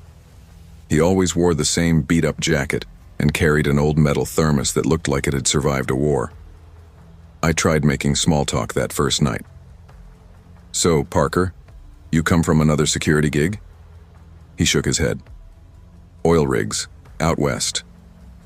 Oh. I nodded. Lots of quiet out there too, huh? He paused, then said flatly, places where no one comes looking if you disappear. I laughed, awkward, thinking he was joking. He didn't. He wasn't unfriendly exactly, just elsewhere. Like his head was always 2 steps ahead of the present moment. Over time, though, he opened up a little. Talked about driving muscle cars back when gas was cheap, his obsession with Clint Eastwood movies, how he once built a home security system out of junkyard scraps and an old camcorder. Still, something about him stayed off. He never signed in at the desk, never clocked out. Supervisors just waved him through like paperwork didn't apply. I figured he was one of those off-the-books hires. Too much baggage for HR, but too useful to cut loose. He ended up saving my life the night the bullets tore through the window. It was a Thursday, just past 1:30 a.m. Parker and I sat in the shack watching the cameras. The night was still, no trucks due till 3. The lot lay empty except for a few parked semis and the yellow safety bollards glowing under the floodlights. The air smelled faintly of burnt oil and some half-smoked cigarette. The monitors flickered, a brief power surge. Nothing unusual. Happens when a dock charger kicks on. I stretched, reaching for more coffee, when Parker froze mid-sip. He was staring through the tiny bulletproof window. "You see that?" he muttered. "See what?" I asked. He didn't answer, just leaned closer, squinting at the far end of the lot near Dock 14. I followed his gaze. Nothing but shadows. Then, suddenly, headlights flared on. High beams, blinding. But the car didn't move. No engine rumble.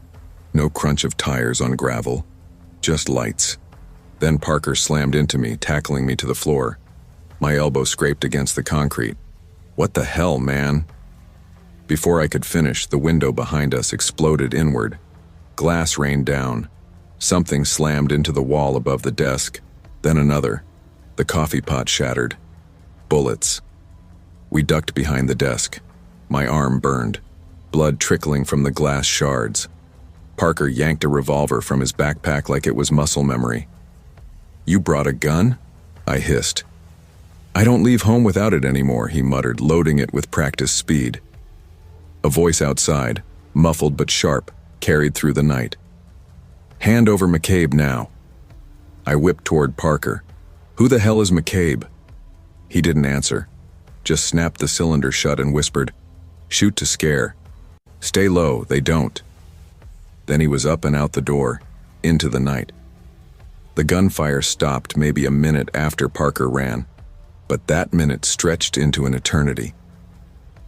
I crouched behind the desk, heart pounding so hard I thought it might break. Every groan of the wind outside sounded like footsteps. Every flicker on the monitors looked like a shadow moving in. Sweat drenched me. My arm throbbed, glass biting into the skin. I didn't know if the shooter was still out there. Didn't know if Parker was alive. At 1:46 a.m., I finally grabbed the shack phone.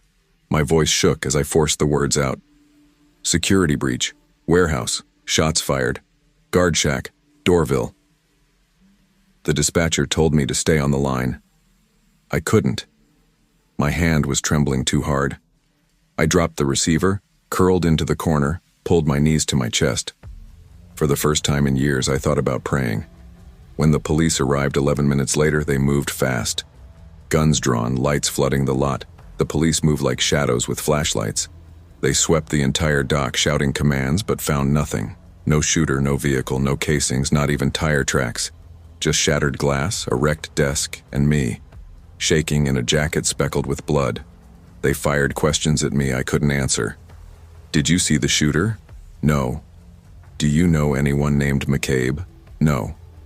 "Did you catch the license plate?" There was no vehicle, just lights, just Parker, except Parker was gone. One officer tried to ping his phone through employee records. Nothing. Another asked me for his badge number. I didn't have it. When they searched the database, there was no Parker James on file, no paperwork, no background check, no emergency contact. It was like he'd never existed. I told them what little I knew. Oil rigs, Western movies, the way he walked like he always expected someone behind him. They scribbled it down but didn't look convinced. Later, a detective pulled me aside. Older guy, tie loose, accent thick like gravel. You sure he said his name was Parker James? I nodded. That's what he told me. He glanced at his notepad. We think that was an alias. We've seen it before, floating around in chatter. What kind of chatter? I asked. He looked up, eyes tired but sharp. There's a man we've been watching for years. Real name might be Donnie Maves. Ex-gang enforcer turned informant. Went off grid about 5 years back. Word was he flipped on some serious players out west. My stomach dropped. That voice outside, the man yelling, it wasn't random.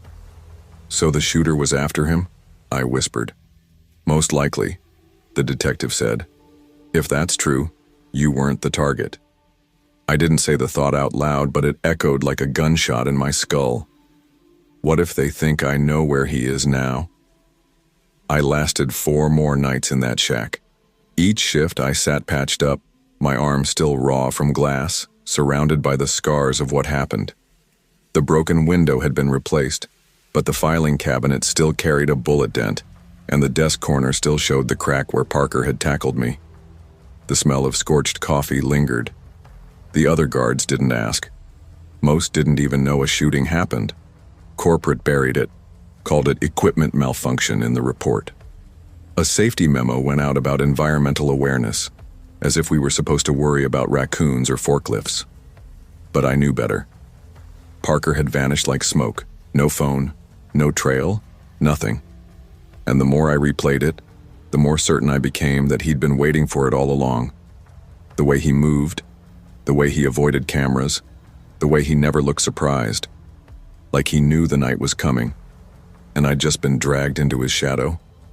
By the 5th night, I couldn't do it anymore. I turned in my badge to a yawning supervisor who barely glanced up. Burned out already? He chuckled.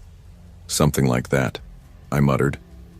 The next day, I packed my apartment, moved across town, and found work at a print shop.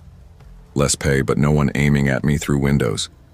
Still, sometimes at night, when the hall is too quiet or the pipes groan wrong, I hear it, a knock. Soft, slow, once, then silence. It's been 3 years since that night, and I still think about him, Parker, Donnie, whoever he really was. I think about the look on his face just before he ran, guilt, maybe regret, not fear, not panic, more like he knew it was the end of one road or maybe just another stop.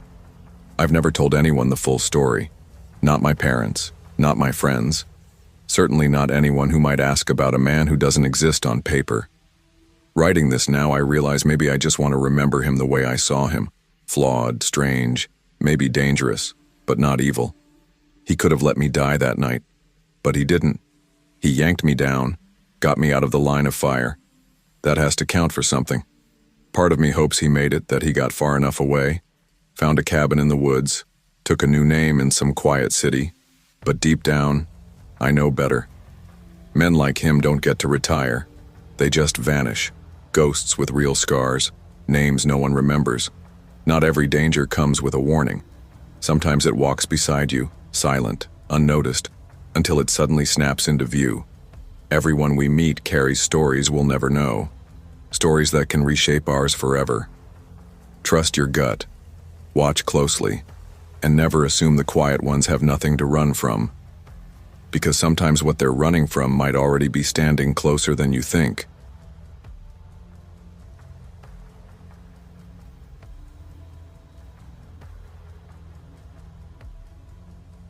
Long before I ever saw the man crouched behind those bags, I already sensed the garden center wasn't like the rest of the store. It had that eerie kind of quiet, the kind that hums beneath fluorescent lights and makes every hour stretch thin, almost dreamlike. That Tuesday in October, I was covering a shift I wasn't even supposed to work. I'd swapped with Janelle just to avoid running into my ex. Pathetic, I know, but heartbreak has a way of clinging to places like Walmart. Every aisle feels haunted by memories you don't want to run into. I usually stuck to part-time shifts, mostly in the outdoor section, garden center, mulch, patio chairs, ceramic planters, nothing exciting, but it was peaceful. Fewer customers, co-workers kept their distance, and I could vanish among the stacks of fertilizer and lawn gnomes, pretending I was anywhere but here. It was close to 5 p.m., the sun already low, stretching long gray shadows across the concrete. The wind rattled against the chain-link fence stacked with birdseed and fake terracotta pots, making the whole place sound hollow. I was alone, restocking clearance leftovers from the summer blowout, when I heard it. A soft rustle from behind the fertilizer wall. Could have been a raccoon. We'd had a few over the summer. One had gotten into the Miracle Grow and nearly scared Marvin from paint into early retirement. I rounded the corner expecting a squirrel or maybe a ripped bag spilling onto the pavement, but instead, I froze. There was a man crouched behind the bags like he'd crumpled there. His hoodie was torn, cheeks hollowed, streaks of dirt smeared up his neck and jaw. His hands shook, not just restless twitching but violent tremors, pale as printer paper, barefoot. "Sir, you all right?" The words slipped out before I could stop myself, my eyes scanning for a badge, maybe some kind of work uniform. Nothing. He looked about 35, maybe older. It was hard to tell, like he hadn't slept in days. He didn't answer right away, just muttered under his breath, eyes darting upward toward the ceiling again and again. Then, clear as day, he whispered, "Horo and Low, they're still up there, watching." His gaze locked on the overhead lights.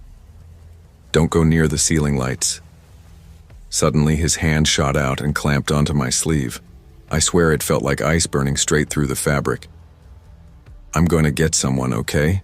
I said, keeping my voice calm even though my stomach was knotting. "Maybe you're hurt, maybe..." His eyes snapped into focus, milky and wild, boring into mine. "Plastic panels," he rasped. "They know when you look away.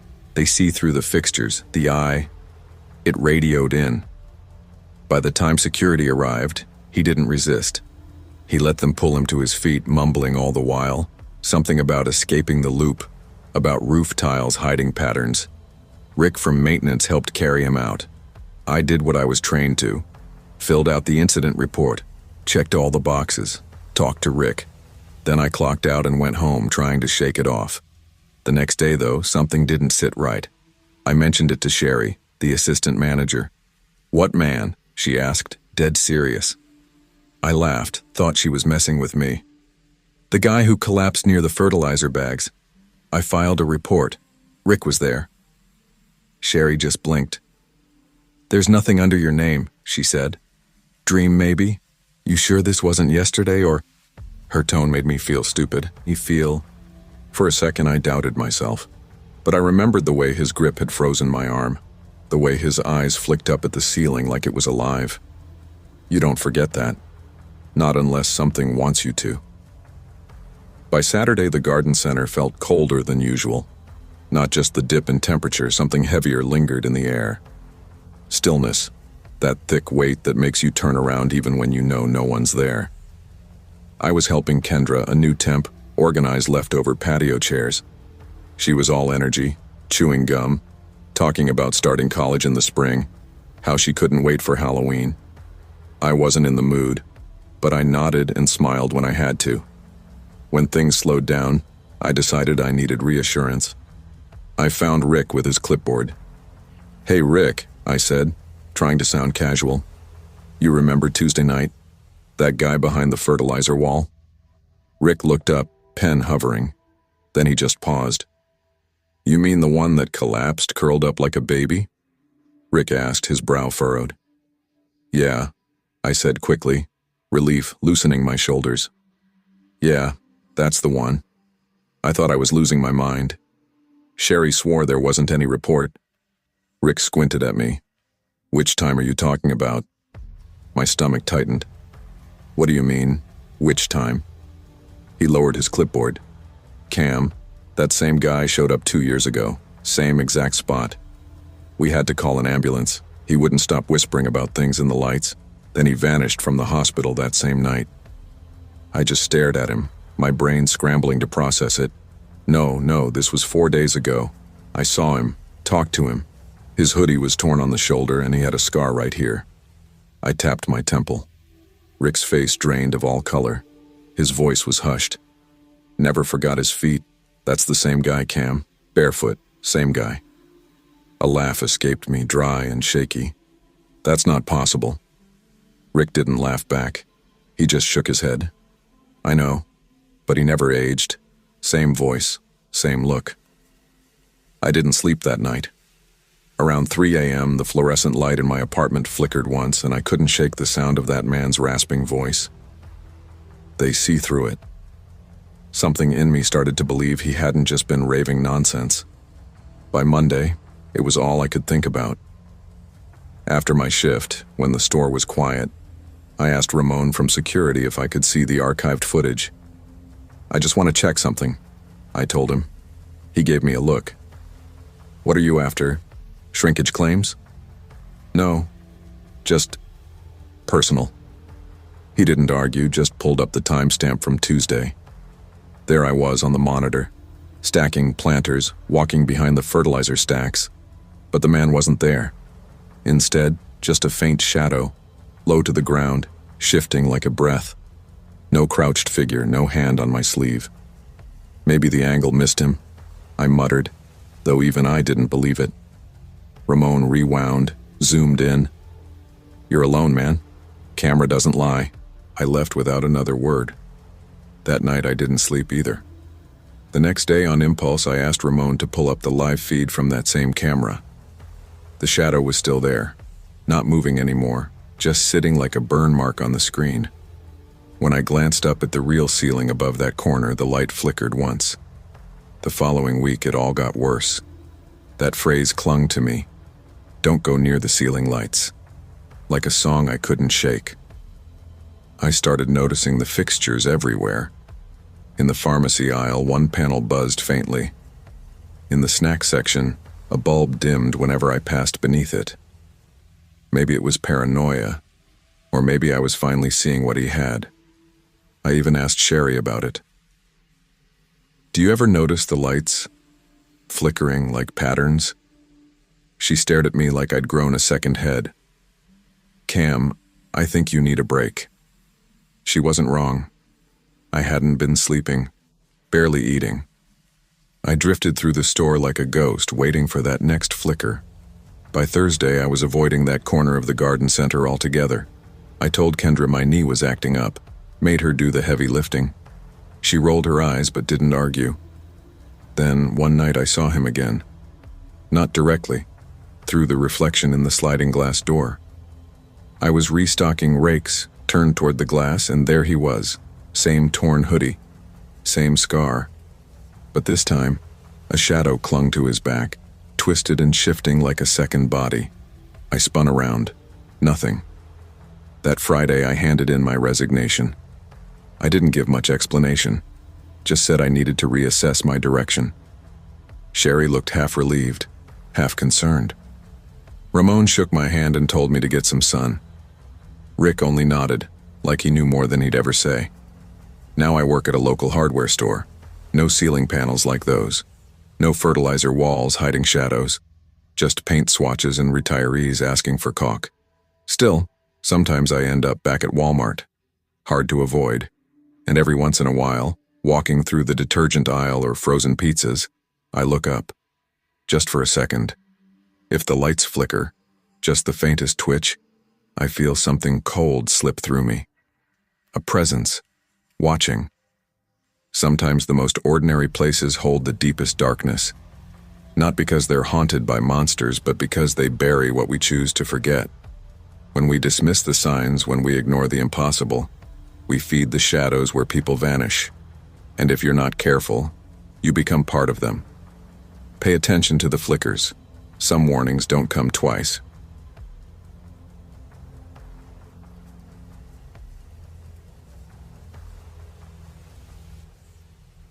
It's unsettling how quickly the sacred slips from memory.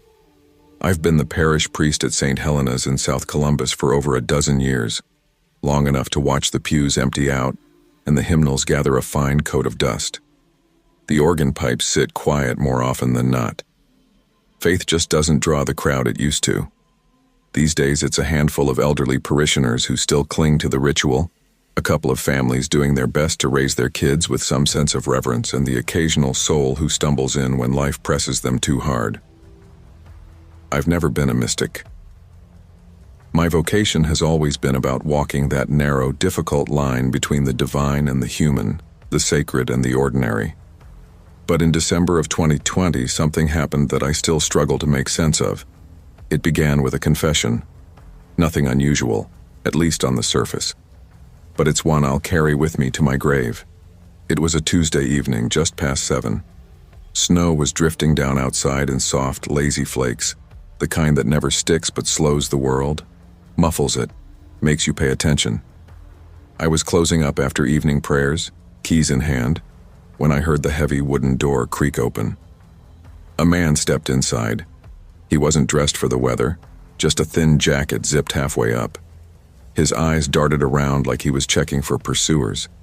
He didn't introduce himself, just slid into the pew nearest the confessional, crossed himself in a halting, uncertain way, and whispered, "I need to confess something. I don't know if it's a sin or something worse." His voice cracked on the last word. "I need to." We went inside the confessional. His breathing was uneven, and when he spoke, his words came out clipped, like he was afraid they'd turn into something larger if he let them flow. He said he worked the night stock shift at the Walmart up the road on High Street, not far from the freeway. A few nights earlier, he'd been unloading a damaged pallet behind the pharmacy section when he noticed something wedged deep inside a box. "It wasn't merchandise," he said, lowering his voice even more. "Not packaging either. It was a little glass vial, wrapped in velvet cloth. Old, hand-stitched. There was a cross on it, faded but still clear." He paused. I could hear him swallowing. "I thought it was medical," he continued, "like some old shipment, a discontinued sample that got misplaced. But the second I touched it, everything changed. The air felt wrong, heavy, like the whole store held its breath. And then," his voice broke. "Then I saw her." I asked him what he meant. "A woman," he said, almost hissing it. "Long black dress, her face hidden under a veil. She doesn't walk, Father. She floats up near the ceiling. I never see her straight on, only in the reflections, in the security monitors, the freezer doors, the metal shelves. I've listened to confessions shaped by drugs, trauma, illness.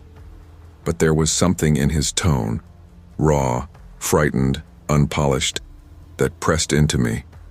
He wasn't embellishing. He wasn't trying to frighten me. He was simply terrified. "Father," he whispered, "I can't sleep. I see her even when I close my eyes. Please, please take it. The cloth, the vial. I'll bring it here tomorrow night." I told him I would, not because I believed the story, but because I saw the desperation in him. He needed to unburden himself. I offered prayer. He shook his head, muttered no, and slipped out into the snow. He never came back. 2 nights later, my phone rang just after midnight. It was Edna, one of my most steadfast parishioners. She's 74, widowed, still spry enough to work part-time cleaning overnight at that very same Walmart. Faithful as the sunrise, grounded, practical. But that night her voice trembled. "Father," she whispered, "something's not right here. Behind the pet food shelves there's a mark. A cross made of wax. Wasn't there yesterday, and one of the boys screamed when he saw it, said it was glowing. I told her to wait outside, that I'd meet her. She didn't argue. The store was still open, though the holiday rush had thinned, leaving a hollow quiet. I spoke with Carl, the night manager. He was young, polite, with that stretched, thin look of someone who lived on caffeine and little else. He was skeptical, but he let me in. The back storage area near the pet section had a smell I couldn't place right away. Rust mixed with damp stone, like the inside of an old crypt. On the floor, faint under the fluorescent lights, was a cross etched in hardened wax. Thick lines, deliberate, as though poured slowly by hand. Beside it lay a piece of velvet cloth, dark red, edges frayed. The vial was gone. I knelt down and touched the fabric. The stitching was unmistakably old, the kind once used in liturgical garments. It didn't belong in a Walmart storage room. It belonged to another century. "We've tried scrubbing it," Carl muttered, rubbing his neck. "Bleach, industrial cleaner. Nothing works. It's like the wax burned into the tile." I asked him about the man from the confession, the stock worker who found it. Carl frowned, confused. He checked the shift logs, flipping through them with tired fingers. "There's no one like that here, Father," he said.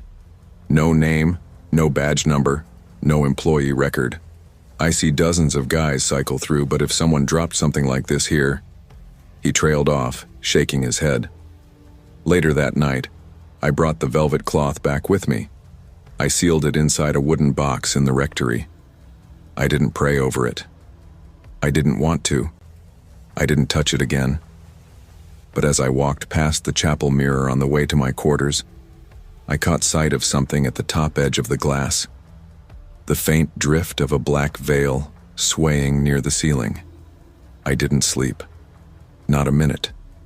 The next morning I began digging through diocesan archives, old folklore databases, anything I could find. I wasn't sure what I was looking for, only that I had to know what I had brought into my church. I wasn't searching for proof. Proof never mattered. What I needed was a name, a story, a thread of history I could hold on to, something to anchor this thing, to bind it, maybe even to send it back into the dark where it belonged. And after nights of combing through yellowed records and fractured folklore, I found her. Alice Carna. She was a domestic servant at Hales Abbey in England, early 1600s. She worked in the kitchens, a shadow in the background of monastic life. No family, no schooling, no lineage anyone cared to record. She was a nobody, until she wasn't. 1 year before her disappearance, a sacred relic went missing from the Abbey's reliquary. A small vial encased in glass, wrapped in velvet, said to contain a single drop of Christ's blood. It was hidden during political unrest, entrusted only to a select few. And then it was gone. The monks accused Alice. Theft, sacrilege, witchcraft. She fled into the woods before they could take her. She was never seen again, but her name lingered. Legends sprouted like weeds in her absence. Some said she escaped to the colonies carrying the relic across the ocean. Others claimed she died in the forest, whispering curses on anyone who would dare misuse the blood of Christ. I wanted to dismiss it. I told myself stories twist, grow grotesque with time. But the details wouldn't leave me. The velvet cloth, the wax cross, the woman in black. What if the tale hadn't warped as much as I hoped? That week, 3 employees quit at the Walmart. One swore he heard a woman's voice whispering scripture through the intercom after closing. Another said his dog wouldn't step foot in his bedroom after he brought home an unopened box from the pharmacy aisle. And Edna, faithful, practical Edna, she left town altogether, moved in with her niece in Tennessee. She stopped answering my calls. Carl phoned me again that Friday. His voice was tight, nervous. "Someone broke the lock on the back stairwell," he said. "Nothing stolen. But the cameras glitched. 13 minutes of footage gone, from 2 to 2:13. I asked if the cloth was still in the office. Silence. Then, "We left it where you found it. Figured it wasn't our business." That night I went back. The wax cross had faded, but not entirely. It clung to the floor like a scar. I laid a rosary over it, prayed the prayer to Saint Michael, lit incense not out of tradition but desperation. My voice shook as I spoke the words. Then I took the velvet cloth back to the rectory. I carried it to the garden behind the chapel, under the brittle winter stars, and I burned it. The fire caught instantly, bright and violent. It curled into smoke, ash, nothing. But as the flames rose, the wind shifted hard and sudden, whipping through the yard, rattling the windows. And in the chapel, every candle blew out at once. I haven't seen the veil since, but I think of her, of Alice Carna, of what it means to take something sacred and drag it across centuries, until it winds up hidden behind pill bottles and plastic gift cards.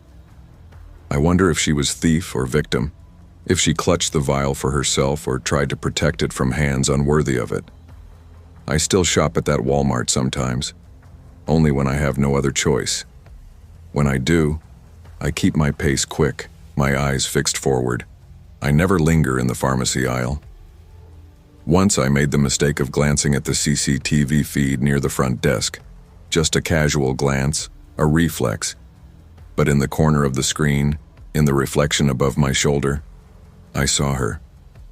A faint silhouette veiled in black, hovering by the freezer aisle lights. Watching. Waiting. The store has filed no reports since. No more whacks, no more whispers, and no one remembers the man who came to me that night, desperate to unburden himself. At times I almost convinced myself I imagined him, that I needed to believe. But I know what I saw. I know what I touched. Faith isn't certainty. It's what you do when the lights flicker, when the silence grows heavy, when something old and nameless stirs in the cracks of our ordinary lives. And if that vial was real, if a drop of the divine really was carried, hidden, twisted through centuries until it surfaced in a Walmart stockroom, then I can only pray. Not for redemption, for restraint. Because not everything holy was meant to be found. Some relics belong in the ground, untouched. When we treat the sacred like refuse, store it, forget it, misplace it, we invite something ancient to remember us instead.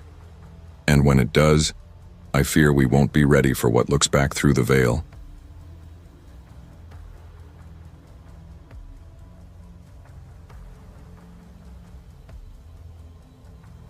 It started with a walk-in shift and a headache that wouldn't quit. I was 22, working part-time in the bakery section of a Walmart supercenter in Hempt, California.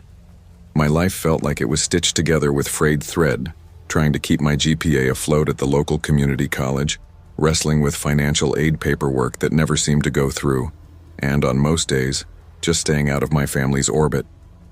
I hadn't seen my dad since Thanksgiving. That night ended with slammed doors, voices raised to the point of breaking, and finally a text that read, "Don't come back if you can't respect this house." I didn't. I grabbed a duffel, crashed at my friend Bryce's extra room near campus, and told myself I'd figure the rest out later. It wasn't much, but at least it was mine. That Friday in March felt like any other. I clocked in at 5:59 p.m., sharp, tied my apron, and started rearranging the refrigerated cake display. Someone had dragged their hand through the corner of a strawberry whip cake, smearing the frosting like a kid scrawling on a sidewalk. I was elbow deep in wipes when I heard the voice. "You're not listening." I said no chocolate, she's allergic, damn it. I froze. My body knew before my mind caught up. That tone, sharp, impatient, loud enough to cut through the hum of refrigerators. I turned. It was him. Dad, still in his work boots, dusty flannel half-buttoned, jaw tight as he barked at some poor teenage associate who looked like he'd give anything to vanish into thin air. He hadn't changed. Still walked like he owned whatever space he was in. Still spoke like every word had to shove its way out of him. He hadn't seen me yet, but I saw his cart. Streamers, paper plates, a sagging balloon set that read, "Happy Birthday" in glitter, and a tub of vanilla frosting. I could have ducked into the back room, slipped past the dairy cooler, but my feet rooted to the floor. Then his eyes found me. "Jaden?" I gave the smallest nod. "Yeah. Hey." His shoulders dropped. Just like that, the fury drained from his posture, replaced with something I wasn't used to seeing on him. Regret. "Didn't know you were working here," he said, his voice softer now. "You look different." "Been busy? Classes, work." He gave a dry laugh that sounded more like air leaking from a tire. "Still mad?" I didn't answer. What was the point? He gestured to the cart. "It's your sister's birthday. 9 years old today, just doing something small at the house." A pause, then almost shyly, "You should come." It hit me harder than I expected, the normalcy of it. Like the night we detonated our relationship never happened. like I hadn't stormed out 4 months ago after he called me a disgrace in front of Grandma. "You used to be good at baking cakes," he added, eyes flicking toward the display. "Figured you might want to make one." I laughed under my breath. "That was before you tore me down in front of the whole family." The teenage associate, wide-eyed, slowly backed away, clearly praying for invisibility. Couldn't blame him. Dad sighed and rubbed the back of his neck. A rare gesture I remembered from when he was unsure of himself. "I was angry," he said. "You dropped out, moved out, felt like you were throwing your life away." I wasn't. My voice came out quieter than I meant. I was surviving. The words sat heavy between us, like a candle stuck unlit on a cake. "She misses you," he said finally, almost too softly for me to believe it came from him. I didn't trust my mouth to work, so I just nodded, turned back toward the lemon bars, and pretended to rearrange them until he left. After that awkward collision, I tried to shake it off. I forced myself into the rhythm of closing, rotating cupcakes, checking pie dates, tossing stale muffins, but my head kept replaying the encounter. He'd shown up acting like nothing had cracked between us, like the storm he started was just weather we'd all forgotten. That was the thing about my dad.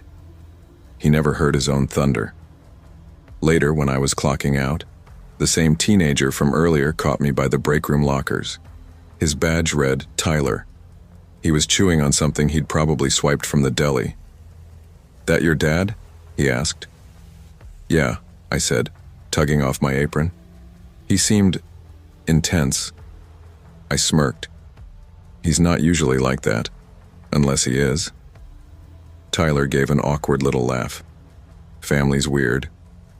"Yeah," I said, shouldering my bag. "Tell me about it." "Yeah," I said, grabbing my backpack. "That's one word for it." The automatic doors slid open and I stepped into the kind of spring cold that didn't quite warrant a jacket, but was sharp enough to make you feel exposed. The parking lot lights buzzed overhead, and I sat in my car for a long while with the engine off, staring at the Walmart sign glowing blue against the sky.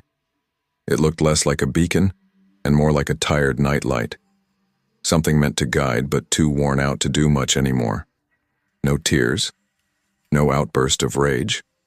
Just silence. When I finally made it back to Bryce's apartment, I dropped my backpack by the door and opened my laptop, the blank screen of my half-written midterm staring back at me. My hands hovered over the keys, but the words refused to come. Instead, I typed out a short message. "Sunday at 3 all right?" The reply came almost instantly. "Yeah. Backyard. Just us." I didn't write back.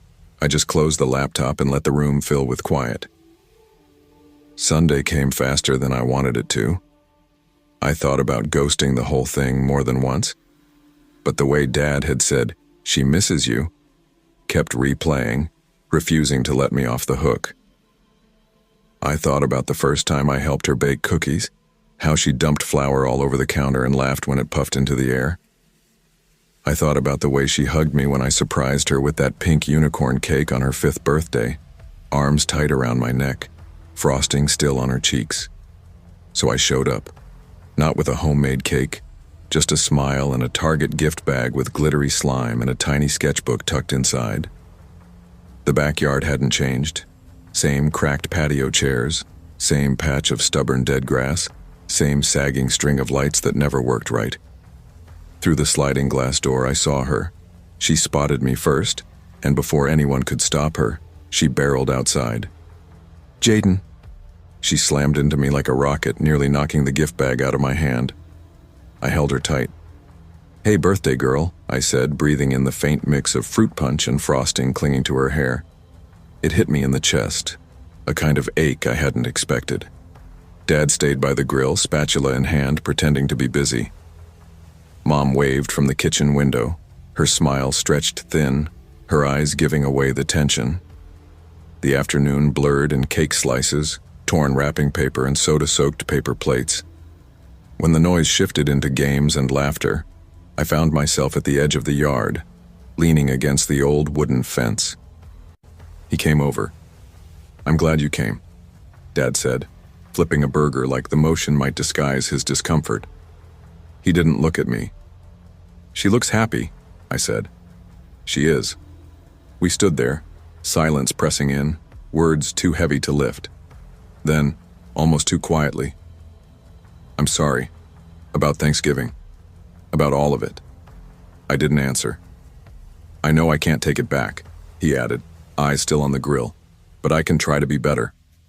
"Don't just try for me," I said, keeping my voice even. "Try for her." His shoulders lowered. "Yeah, for both of you."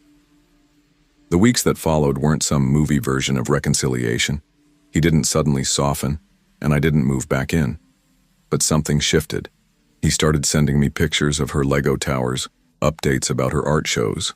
Our conversations never drifted back to college, or money, or disappointment. We kept it simple. Sometimes healing isn't fireworks or grand gestures. Sometimes it's just showing up to a backyard party, staying long enough to watch the candles flicker out. At work, Tyler kept pestering me about the bakery reunion, like it was the season finale of a sitcom. "You guys good now?" he asked one night. I smirked. "No, but maybe we're trying." It was another Thursday night when I found myself restocking the birthday cake aisle on autopilot. A little girl stood with her mom, pointing at a pink frosted unicorn cake, the same one I used to get for my sister. Her wide eyes and messy ponytail made my chest twist. "Can you write her name on it?" the mom asked. "Sure thing," I said, picking up the piping bag. "What's her name?" "Laya," the girl answered proudly. As I wrote her name, my hand steady, I thought about everything these aisles held. Not just cakes and candles, but pieces of people's lives. The messy, unresolved parts. The moments that sting and the ones that stitch us back together. I handed over the cake. The girl's smile lit up brighter than the overhead fluorescence. Her mom thanked me, and they walked away. I turned back toward the refrigerator doors, and for the first time in a long while, something in me eased. Not everything was fixed. Not every apology was enough. But maybe forgiveness wasn't about erasing the past. Maybe it was about keeping the door cracked, just wide enough for love to find its way back in.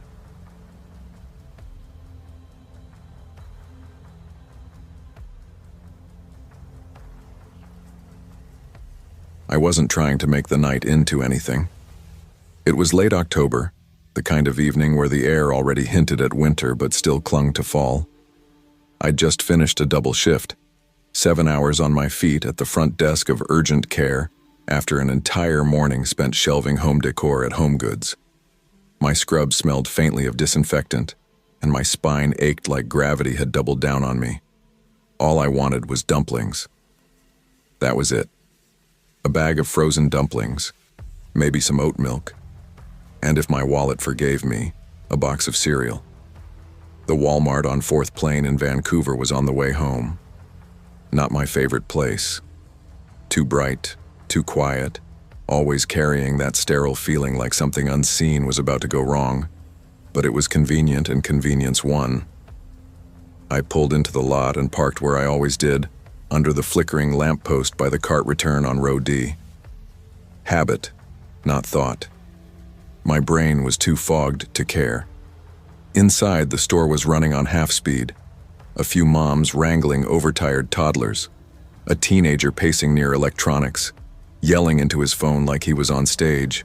And then there was me, shuffling past the bakery like a zombie, brain already bargaining between name brand and generic. That's when I noticed him. Cereal aisle. Late 30s, maybe early 40s. Baseball cap, navy windbreaker. He stood a few feet away, staring at 2 boxes of oatmeal as if they were a riddle.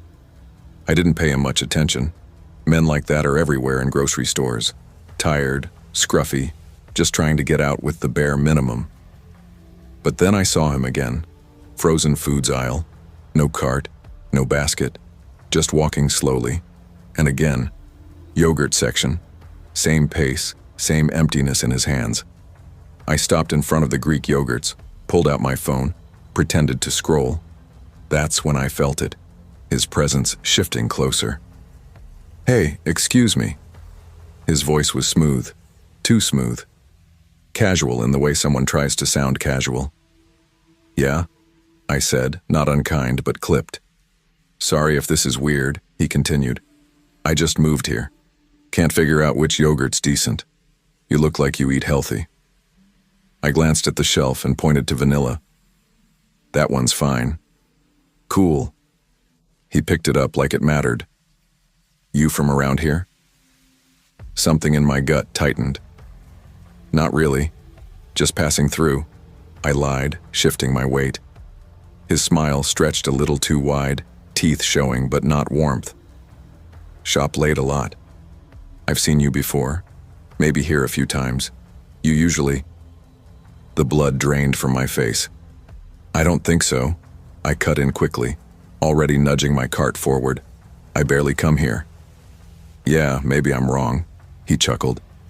But it wasn't a natural laugh. It was thin, forced. "Familiar faces, you know. You've got one of those." I turned down the snack aisle, picking up speed. Not running, not panicking, just moving like a tired shopper who knew exactly what they wanted. I'd learned never to make scenes, but my ears were tuned sharp, straining for footsteps, the rattle of wheels, breathing that wasn't mine.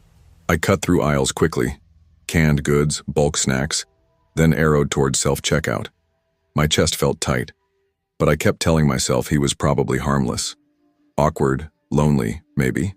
Harmless. I'd told myself that before.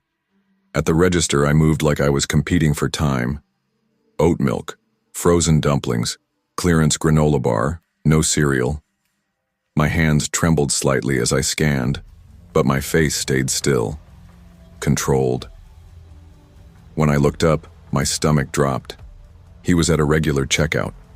Not heading out, not even looking rushed. Cart almost empty. Just a bottle of water and a pack of mints. Why spend so long drifting through aisles for just that? I swallowed hard, paid fast, and headed for the exit. Phone to my ear like I was mid-conversation. "Yeah, just picking up groceries. Be there soon," I said loudly to no one, angling my head toward the speaker. The night air outside slapped me cold. My breath puffed in front of me as I tightened my grip on my keys, looping them between my fingers the way I'd been taught. My car sat waiting under the flickering light.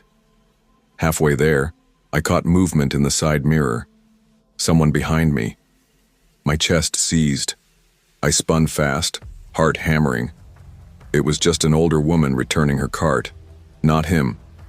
I forced a polite smile, nodded, and walked faster, nearly stumbling into my car. I slid inside, slammed the locks down, and froze with my hands clamped around the steering wheel. No knock came. No one followed me. No shadow slid past the glass of my window. Still, my pulse kept trying to outrun itself. I started the engine, but instead of pulling straight out of the lot, I circled once, slow, headlights sweeping across rows of cars and cart corrals. Nothing. No baseball cap, no windbreaker, no figure pretending to shop. And yet, the weight of being watched clung to me, sticky and certain, like it had started long before tonight. Back in my studio apartment, the silence felt staged. I didn't unpack my groceries right away. I just sat on the edge of my bed, scrubs still on, lights off, listening. My walls hummed faintly with the upstairs neighbor's TV. Outside, nothing. No footsteps in the hall, no knocks on the door, no muffled voices. The oat milk sat sweating on the counter, and for a second I felt ridiculous, jumping shadows over yogurt conversations. But then my stomach twisted. He'd been right. "You usually shop late?" That was my routine. Every Thursday after the clinic, quick Walmart stop, home by 9. Comforting, predictable, until it wasn't. Until someone else noticed too. I grabbed my phone, checked my call log, text history. Normal. Checked my locks. Deadbolt set, chain across. Still, when I passed the window, I peeled the curtain back just enough to look. My breath fogged the glass. Nothing. No figure under the streetlight. No idling van, just the warped reflection of my own tired face in the shadows. I lay down eventually, but sleep didn't come easy. My brain wouldn't let go. How many times had he seen me before tonight? Did he know my car, my schedule? Had I walked past him before and not noticed? That cart of his, water, mints, kept replaying in my head. He wasn't really shopping. He was watching. And if I hadn't listened to the alarm bells in my gut, I forced myself to stop that thought. But the dread stayed, thrumming under my skin. I made changes. Different stores, different hours. No more Thursday nights. Sometimes I'd go in the morning, sometimes Target instead. I even told Jasmine at work. She didn't brush it off or tell me I was overthinking. She just nodded and said, "Want me to come with you next time?" That's the kind of friend she is, but the feeling never fully left. That eerie weight, like eyes on the back of my neck, like being studied. I wouldn't call it fear, not anymore. Fear freezes you. This was something else. Alertness. The kind that sharpens your edges, makes you check mirrors twice, rattle doorknobs, hold your keys the way you were taught. The thing about stories like this is, they usually fade out once nothing happens.